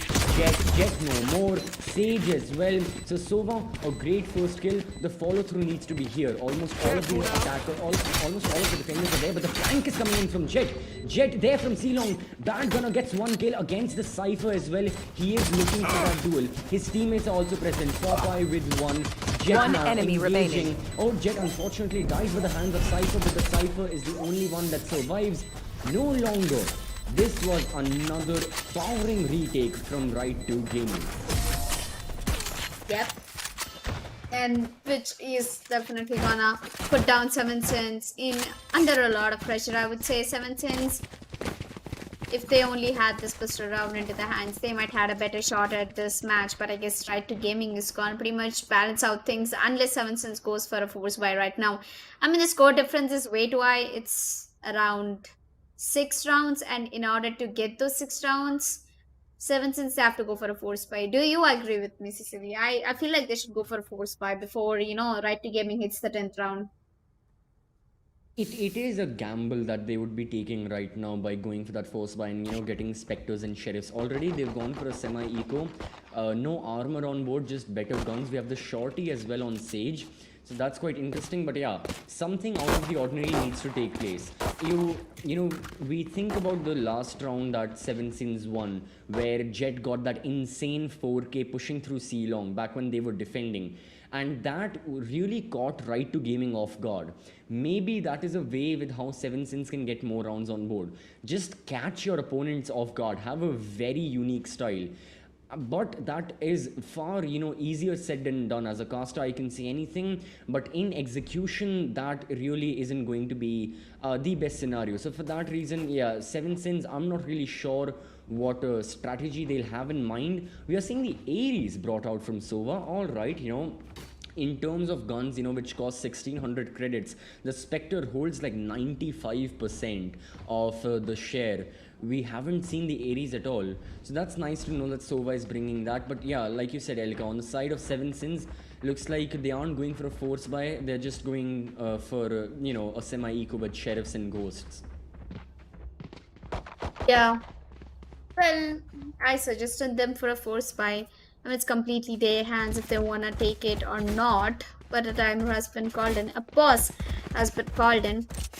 It gives a plenty of it gives plenty of room for 7sins to be discussing if they actually have to go force buy. I mean, they're on the attacking. Using classics in attacking is not something that I would advise. It's a technical pause coming in from one of the streams, and I guess 7sins, it's actually a good advantage for them. Considering the fact, I do for a fact think that it's actually a timeout coming in from 7sins, if I'm not wrong, as Cypher is AFK right now. Yeah, it's the timeout coming in from 7sins. Well, yeah. CCB, I have a question. Yep. What is it going to take for 7sins to make this comeback happen against Right to Gaming? And what are Right to Gaming's weakest points? I would say that if Right to Gaming, they, whatever they do it when the last 2 or 3 players are left. We saw them doing a 2v4. We saw them doing a 1v2. A lot of clutches from Right to Gaming. So if you get the man advantage easily, or at least you are very confident with the retake, I think Right to Gaming can be picked off easily by 7sins. Yeah, it can happen right here. Right to Gaming, they can lose certain rounds. In my eyes, their performance has been, it's quite good. You look at Bad Gunner and Popeye, 20 kills, 13 kills. As duelists, they are really doing their job, as we need to see what they can achieve in the follow-up round as well. There goes the Ares. You can hear it from a mile away. That's how powerful the gun is. Sova putting it to good use. It hasn't damaged any of the players from 7sins right now, as both Popeye and Bad Gunner fall back just the tiniest bit. They are going to hold down the fort on A bomb side. Sova still holding Garage. Oh, this angle really can be good, if he keeps on holding it. In the meanwhile, the players over at 7sins, they're trying to conjure up some form of execution. They are looking to get some map control, but yeah, Right to Gaming aren't letting them. Cypher has pushed up A long. Jet is in Garage, but no kills to count for it. Only map control. Sage now getting very aggressive. That's 1 kill that Bad Gunner got onto Raze on another side of the map. But right now, 3 people inside of Garage. Sage tries to go for the kills, but it is going to be the Sage of 7sins winning that duel, and the follow-up from Jet as well, really helping 7sins in this semi-eco. Yeah. Well, I guess the eco might be working out for them. 7sins, they've got a man advantage. The spike is going down, and I guess Jet is going to the number 1 who gets flashed over Player here. standing. And Flaming, he is already way too ahead in the bomb side, and looks like he's 3v1 all in the hands of Omen, and he might be getting this round clutched. He knows for a fact that there is one player over towards the CT. He does not have the time to go for a reload, and that molly is a disaster for at the moment, at least I would say. The Ace is scaring me off a little bit. I guess the smoke can get the job done. He's going to tap onto the bomb. But I guess the immediate spray is going to be a lot effective, and Brimstone is going to be taking that fight and putting Flaming Buzz down. And that is the 5th round on board for Seven Sins. Finally something positive in the hands of Seven Sins. Yeah, But they didn't go for a force buy, right? Exactly, the force buy, it didn't matter after all. They won with that. That's certainly good. Right now, it's going to be Right to Gaming looking to go for a force buy. They've got the Ares. Yeah, they're using all of the credits they have in order to counter this push that's going to come in. The members, oh no, looks like they are ecoing. Looks like they're saving up just frenzies and armor on board. That's about it. So, yeah, at the moment, you know, the players of Seven Sins, they hold the advantage. They can close out this round gap. You know, instead of 5-9, they can make it better, make it 6-9 as well. Right now, Psycho, he gets the opening kill. Jet pushes into sight, misses a lot of her shots, but Raze is there to back her up as the spike will be planted in no time. Right to Gaming. Yeah, I think everyone knew what the result would be of this round. Cypher is Bad Gunner's location, takes the duel. Bad Gunner with the classic. One enemy remaining. Brimstone, and this was good from Seven Sins. You know, even if one player missed their shot, their teammate was there for the follow-up, roaming in duels, going for those duels, and going for the trades as well. So another simple round coming to an end, and Seven Sins are looking to close this gap even further. Seven Sins, they're trying to make the impossible possible, which Right to Gaming is definitely not looking sure if they want to let him, let Seven Sins walk into them or not. Well, Right to Gaming, after losing the previous round, it's finally time for them to actually invest in the right guns, right economy. They'll be going in for a triple Phantom setup along with a double Vandal and a half shield. Looks like it's a quick rush coming out of the A-bomb site, and I hope that Barris Gunner and his teammate are ready to take the fight. Raze is going to be the first one entering down to the bomb site, and one of the players that have already been detected. So what takes a shot? But Walker is going to be the man coming into the trade. Barris Gunner gets one, gets a double. It's down to 2 players. One enemy remaining. I'm pretty sure there's nothing left to do as Sova, the last man. I mean, I wouldn't say the last man, but yeah, the one man has been getting the last 2 kills from Seven Sins. And there you go, 10th round on board for Right to Gaming. They're already on double digit. Yep, you look at the replay right now. Walker with the opening kill. Jet had retaliated, but Bad Gunner with that duel and with those kills towards A shot, dropping the spike, and this, just this play from Soba catching Brimstone and Jet off guard. This was the round-winning moment, like you had mentioned, and certainly deserving for Right to Gaming as they have good rounds, they have good economy on board. But Cypher yet again on Seven Sins has the operator going to be peeking towards C-long. Jet in the meanwhile playing the opposite of that, pushes through. Raze gets a pain shell kill. Jet was denied entry by the Sage Wall as Jet garage control has been taken. Walker was holding the angle, was holding the crossfire, but Raze absolutely insane, misses the showstopper, still lands the kills as Right to Gaming find themselves yet again caught completely off guard. These are the surprising plays that work for Seven Sins, and it looks like this round is going to be in their favor as well. One enemy remaining. Well, looks like it's not really a day for Right to Gaming. After all, winning that round is not going to make any change. The last man standing over here is Jet, gets spotted, gets taken down. And that's the end for Right to Gaming. 7 Sins and the 7th round. Wow, what a rhyming.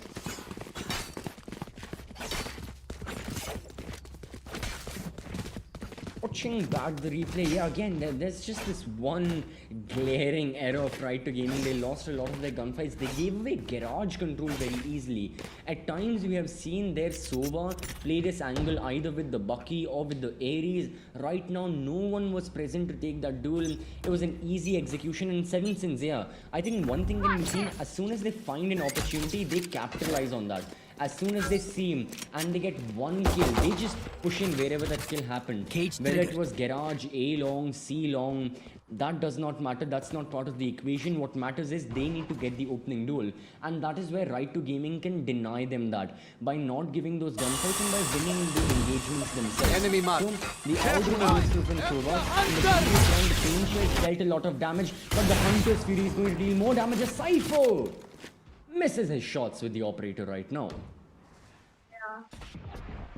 Well, Right to Gaming losing that round is definitely gonna hurt a lot on their economy, but looks like they're still going in for a good fight, and that orbital strike is gonna push away a lot of enemies. As I said, Brimstone is a really good pick for the attacking side right now. Volkar gets one, Volk gets second, and Baddest Gunner coming for the immediate trail. Looks like after all, it's again has been brought down to a 2v4 situation, and 7 Sins, we're giving up way too One many enemy kills, and remaining. it's okay. Even Spike if that down, Brimstone attacker gets a 3 spawn. kills, Walker has the resurrection. He can put that res, and Brimstone, he decides to take down the Sage itself. So there's absolutely no resurrection coming down. And with the operator, I guess Baddest Gunner is not really having a good time. Yeah, Brimstone pushing quite deep into the B bomb side, unfortunately going to get caught off guard by Popeye, and that is the 11th round for Right to Gaming. 1 away from match point and 2 away from sheer victory. Looks like the members of 7 Sins right now, they are going to go for full buys again, and yeah, they need to go for all of these force buys. They can't afford anything else. First of all, if they lose this round, they won't be able to afford guns, but more importantly, they cannot afford to lose rounds. That's the thing. Yet again, the operator on Cypher. I'm not sure what this addiction is to buying operators for 7 Sins. We have seen a round where 2 operators were on board. We have seen the operator on Cypher yet again. If he can put it to good use, that would be good. But Jet has executed quite nicely. Flaming Buzz gets 1 kill. However, the site has been taken by Right to Gaming. The Sage roll out right now. The resurrection is there, and 7 Sins are ready to match this retake. Well, I guess Right to Gaming, if they're all set and ready to get the retake into their hands, I have no problem. But I guess we do have a problem, is that, you know, a man advantage for 7 Sins, all the 5 man. I don't know how they got the control of the B-bomb side that easy, the B-bomb side that easily, and looking for trades. I guess it's going to be a disaster for it because it's double, and now it's all in the hands of Soba, who's trying to make a difference. And the operator obsession is actually getting through for the attackers. They managed to get a kill, and now it's all in the hands of Baddest Gunner right now in a 1v1 situation, and he might be going in for the exit frags. 1v2, might be getting Jet. And there you go. Yes, got it down to 1v1, but I guess that's not going to be enough. An Opera versus an Opera. Well, that's a nice save. Both of the operators get to be saved and moving forward to the next round. And Right to Gaming, losing that round is definitely not going to make me feel better. You know what's wrong with Right to Gaming? They have such an awesome player like Baddest Gunner, who can be an outstanding rifler. Sometimes operator makes you slow. You do know that, right? Sometimes operator, it's hard to get on par with your team and push into the bomb sites. It's not that easy to clear a bomb site with an operator in your hand. Yeah, he wasn't favoring them right now. You know, they'll be moving forward, looking to get more rounds on board. After Jet pushes and gets the kill. My God, is this really catching the members of Right to God? And this trap, this dive play, you know, we'll talk about it later. Let me pause that point real quick. As the retaliation is trying to get one spots, you know, Flaming Buzz gets that kill. It's going to be a flawless fight. Will end up winning. One enemy remaining. Walker as well, insane one tap. Jet is really performing nicely and going on the hunt right now with the base on 30 HP. Phantom one Jet against another, but the Raze wins. And yeah, what I was trying to say, this dive roll that the Jet is performing, you know, the dive roll is something that is again very, very common theory in Valorant. Even, you know, players on lower levels know about that. As a Jet, as a Raze, you know, you can use your whirlwind, you can use your blastback satchels to gain a lot of area, contrary to what a normal duelist can achieve by just pushing into sight. And that's exactly what's happening. For the past 2 or 3 rounds, the same cloudburst goes through from Jet, the same dash, and yet again, time and time, Right to Gaming just fall for it, and no consequences for that whatsoever. I don't know what's happening. What's happening?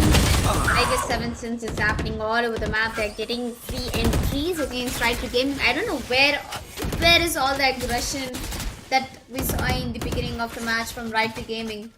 And as you said, after a really long time, I am seeing a worthy fight in the round of 64. And it's actually a treat to my eyes to be Last watching player standing. Jet. I guess he's gonna go ahead and get another one. Maybe just not in our eyes. 7 Sins, they once again have the man advantage. Of course, the spike has already been planted down, and I'm not really expecting them to do anything as bad as Gunnar will be once again getting taken down by Cypher. 10-11, the comeback is real. And maybe Rudranch, after everything we are watching, your prediction might not be wrong. It can be possible. I'd like my prediction to be true, but at the time, Right to Gaming, this is not a good performance from them. I wanted them to win after seeing the initial few rounds, but man, what is happening right now? They're just, they're just letting 7 Sins walk all over them. Right to Gaming are, Esports' most biggest sins by just, letting your opponents win, giving them no consequences to their actions. Right now, you have bad guys. No, isn't in A-bomb, but Cypher just free kill. That's a free kill onto Popeye. Just walked into his crosshairs, died. Look at how aggressive on the main map. We can see where Popeye's dead body lies. That's like in attacker territory, and he's just gone. Flaming does have to deal with this push right now. Jet uses the dash, goes for the dive, and the spike. Spike planted. Bomb side. No repercussions, no consequences whatsoever. Right to Gaming. Performance at the moment. The Sage Wall also going to go through. Is going to get some kill, but the showstopper is present. Last player Light standing. up bad gunner really quickly as Brimstone is there to finish the job. One person remaining. That is the Sova. The Sova no more, and the scores have been equalized. Yeah. There we are. The comeback is real, boys. 11-11. The scores have been equal outed in this scenario, and looks like wow, the outrage coming in from 7 is actually true. The lust and the dedication they have been putting into this game is working for them. And I guess 7 was just having a warm up, and when they turn out to the attacking, they have a higher advantage. In the beginning, I thought that 7 wasn't actually performing very well, but I guess they're putting out a good show over there. 7 Sins, it's a do-or-die round for them, and so its aim applies for Right to Gaming as well. They need to win this match at any cost right now, but I guess it's all in the hands of 7 Sins who are trying to make the impossible possible. The spike is going down at the B-bomb side as Jet goes down. It's the last player standing, and that's possibly a match point for 7 Sins. Yeah, that is it. 7 Sins. We'll surely be talking about this comeback for ages right now. Arguably one of the best games we have seen so far in round of 64. And the worst game from the point of view of Right to Gaming. What happened? The struggle, the choke. It is present right now. Sage going to the kill, confirms it, doesn't, it's the race, it doesn't really matter. The round was already in 7 Sins' favor. As soon as the first kill took place, man, our Right to Gaming really struggling badly. They still have one chance, one shot at redemption, and they can try to go for it. Round number 24, they can clutch it into overtime. They need to win right now, otherwise they are out of this tournament. They are playing for everything. They are fighting for their dear life. And you look at the scoreboard right now. First of all, the previous 5 rounds in favor of 7 Sins. Raze and Jet really putting on a show. And nothing right now, Majesty, 1 kill, Sova, Raze with a double, and 7 Sins, it's a 3v3, there's the resurrection, there's the revival, Jet and Raze both are present, Cypher holding the flank, not watching the correct angle, as he tried to go for it, but okay, that's all good. Bad Gunner still loses that duel, and 7 Sins are yet again in the man advantage. This is not at all looking good for Right to Gaming. Not only the man advantage, but yeah, on the good side, on the bright side, we also have the resurrection coming in from Right to Gaming. So it shouldn't be a problem making the clutch happen because Seven Sins Raze is tagged down to really low HP. But Sage is gonna block off the CT entrance, and we No don't have much time. In Right to Gaming, if you want to make this to an overtime, you need to react faster. But I guess Jet has just picked up kill and gets traded immediately as Race comes down with the showstopper. She's gonna take Popeye out. It's all in the hands of Walker in a 1 versus 2 situation. And I guess Right to Gaming, after putting out such a good performance, she will not be good enough to be getting this match done. Walker gets one out, Race gets traded, and that's 7 cents, ladies and gentlemen, walking away with an epic comeback of the day. An energized match, I would say. And of course, CCV, we haven't actually gone wrong with our predictions. It's actually true that Seven Seasons, That they have the potential to make a comeback, and there you are. Yeah, you know what? I really want to say that was my plan all along. That I was just there. I knew it was going to be 13-11. But yeah, right now, again, all jokes aside, Seven Sins, a stunning performance from them. You know, they won 6 rounds in a row consecutively, man, at the end as well. So I'm not sure, you know, what they would have been thinking, what words of wisdom would have been being said by the IGL as well towards the team while they were down like 11-6 or whatever. And oh god, you know, I am not sure what happened. Right to Gaming, this wasn't good. As much as I'd like to praise Seven Yeah. Sins for their performance, more so I'd like to criticize Right to Gaming because I don't, I just have to say it. It's a very harsh term when I say it, but it was a throw. It was a throw, and yeah, they just didn't get the dub after all. Yeah, they did put out their best. They had the lead in the entire first half, and they were absolutely looking like, the strikers in the second half as well. But I guess Seven Sins, they learned how Right to Gaming was playing. They learned each and every step. And when they came down to the 11th round, Right to Gaming, Seven Sins realized that this is a one-time chance. If you lose, you go home. There is no elimination bracket. And this is the only chance you've got to make it to the round of 32. And getting eliminated in round of 64, that's the basic stage of the tournament right now. I'm happy that they put up all the efforts. On CCV, of course, your prediction went right. It is since carrying away the win. It was a little delayed victory, but it is the victory by the end of the day. And I guess that was a great match. And we are all ready for the MVP. I'm pretty sure that we have Badass Gunner from Bad Right to gunner, Gaming, yeah. and dude, that guy had like what 28 frags. Wow. And Rude Wow from the place of Seven Saints has 25 kills. I would say Badass Gunner, man. Up, take a bow for you, man. Take a bow.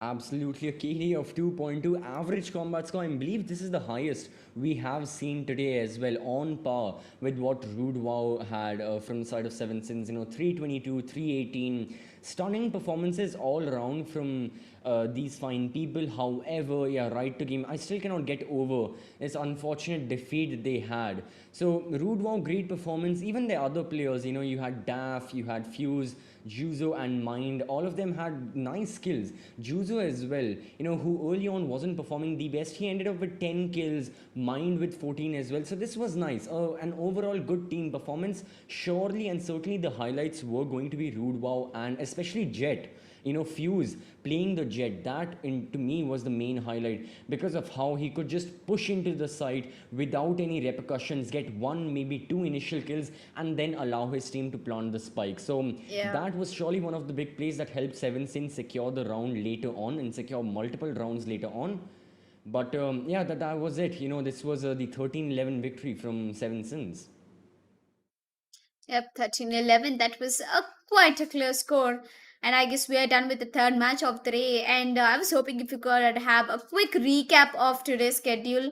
I really would love to walk our viewers through what has happened. We had a very short day, I would say. We had the first two matches going as a one-sided affair almost. We had a Flame Serenity versus ALC in the evening. That was 13-3, where ALC walked away with the victory. We had Team Inazuma versus Insignia. Insignia walked away with a victory with a good competition coming in from Inazuma. And the powered up match. The most intense match of today was Seven Sins versus Right to Gaming, and Seven Sins they absolutely shut Right to Gaming down, making an insane comeback. Yeah. Seven Sins, great performance from them. I'd like them to see, and I'd like to see them, in their next game whenever they play in the round of 32. For now, they'll be taking a few days of rest. But yeah, the next time they come in, I'd surely like them to be energized just like they were today, and they can surely use some of the Hell Energy drinks thanks to our sponsors, and they can really be, they can really be ready for whatever next engagement and whatever next fight they take against whomsoever it may be. But yeah, that concludes day number 3. Certainly a lot of good matches. It was like gradual progression. We started off 13-3, 13-6, and then we ended off with the grand finale 13-11, and it was nice to see. Early on we saw some domination, but a nice and a healthy end to the day between both of these teams and for all of the viewers as well.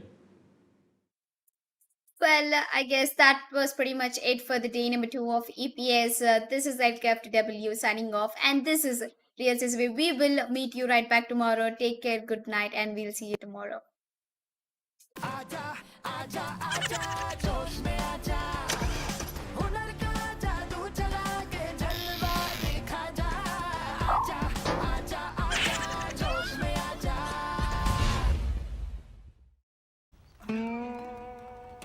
ये है होश।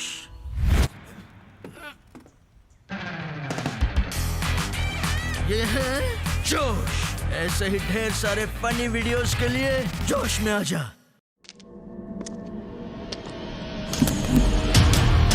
There was a time when I drank coffee. Lots of it.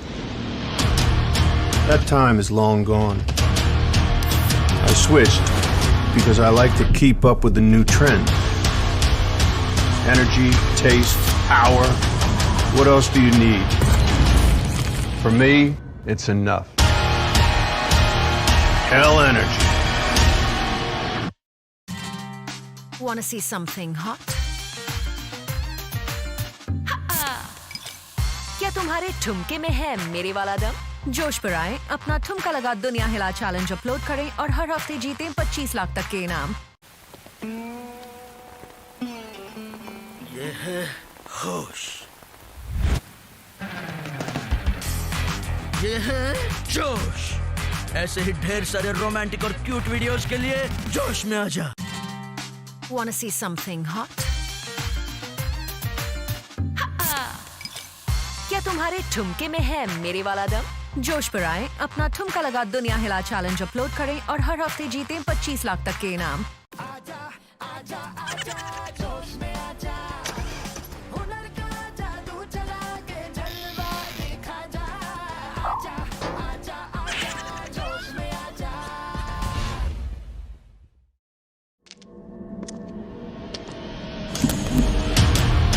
There was a time when I drank coffee. Lots of it. That time is long gone. I switched because I like to keep up with the new trend. Energy, taste, power. What else do you need? For me, it's enough. Hell energy. ये है होश।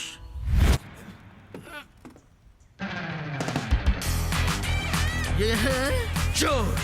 ऐसे ही ढेर सारे funny videos के लिए जोश में आजा। ये है होश। ये है जोश। ऐसे ही ढेर सारे रोमांटिक और क्यूट वीडियोस के लिए जोश में आजा।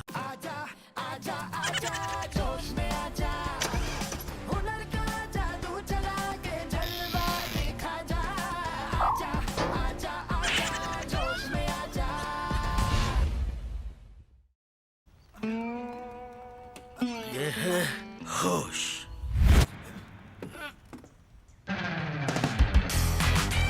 ये है जोश। ऐसे ही ढेर सारे फनी वीडियोस के लिए जोश में आजा।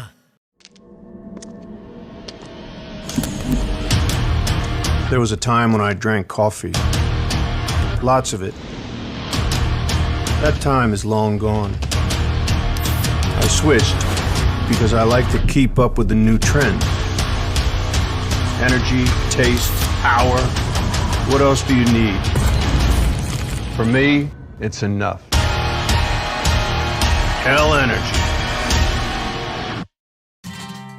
Wanna see something hot? क्या तुम्हारे ठुमके में है मेरे वाला दम? जोश पर आए, अपना ठुमका लगा दुनिया हिला चैलेंज अपलोड करें और हर हफ्ते जीतें 25 लाख तक के इनाम। ये है होश, ये है जोश। ऐसे ही ढेर सारे रोमांटिक और क्यूट वीडियोस के लिए जोश में आजा। Wanna see something hot? क्या तुम्हारे ठुमके में है मेरे वाला दम? जोश पर आए, अपना ठुमका लगा दुनिया हिला चैलेंज अपलोड करें और हर हफ्ते जीतें 25 लाख तक के इनाम।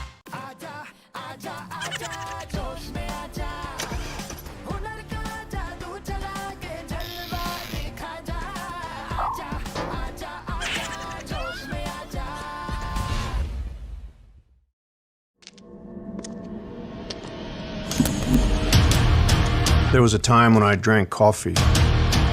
Lots of it. That time is long gone. I switched because I like to keep up with the new trend. Energy, taste, power. What else do you need? For me, it's enough. Hell energy. ये है होश,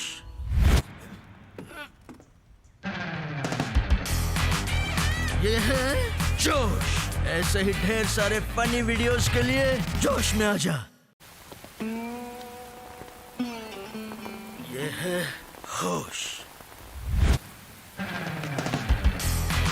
ये है जोश। ऐसे ही ढेर सारे romantic और क्यूट वीडियोस के लिए जोश में आजा।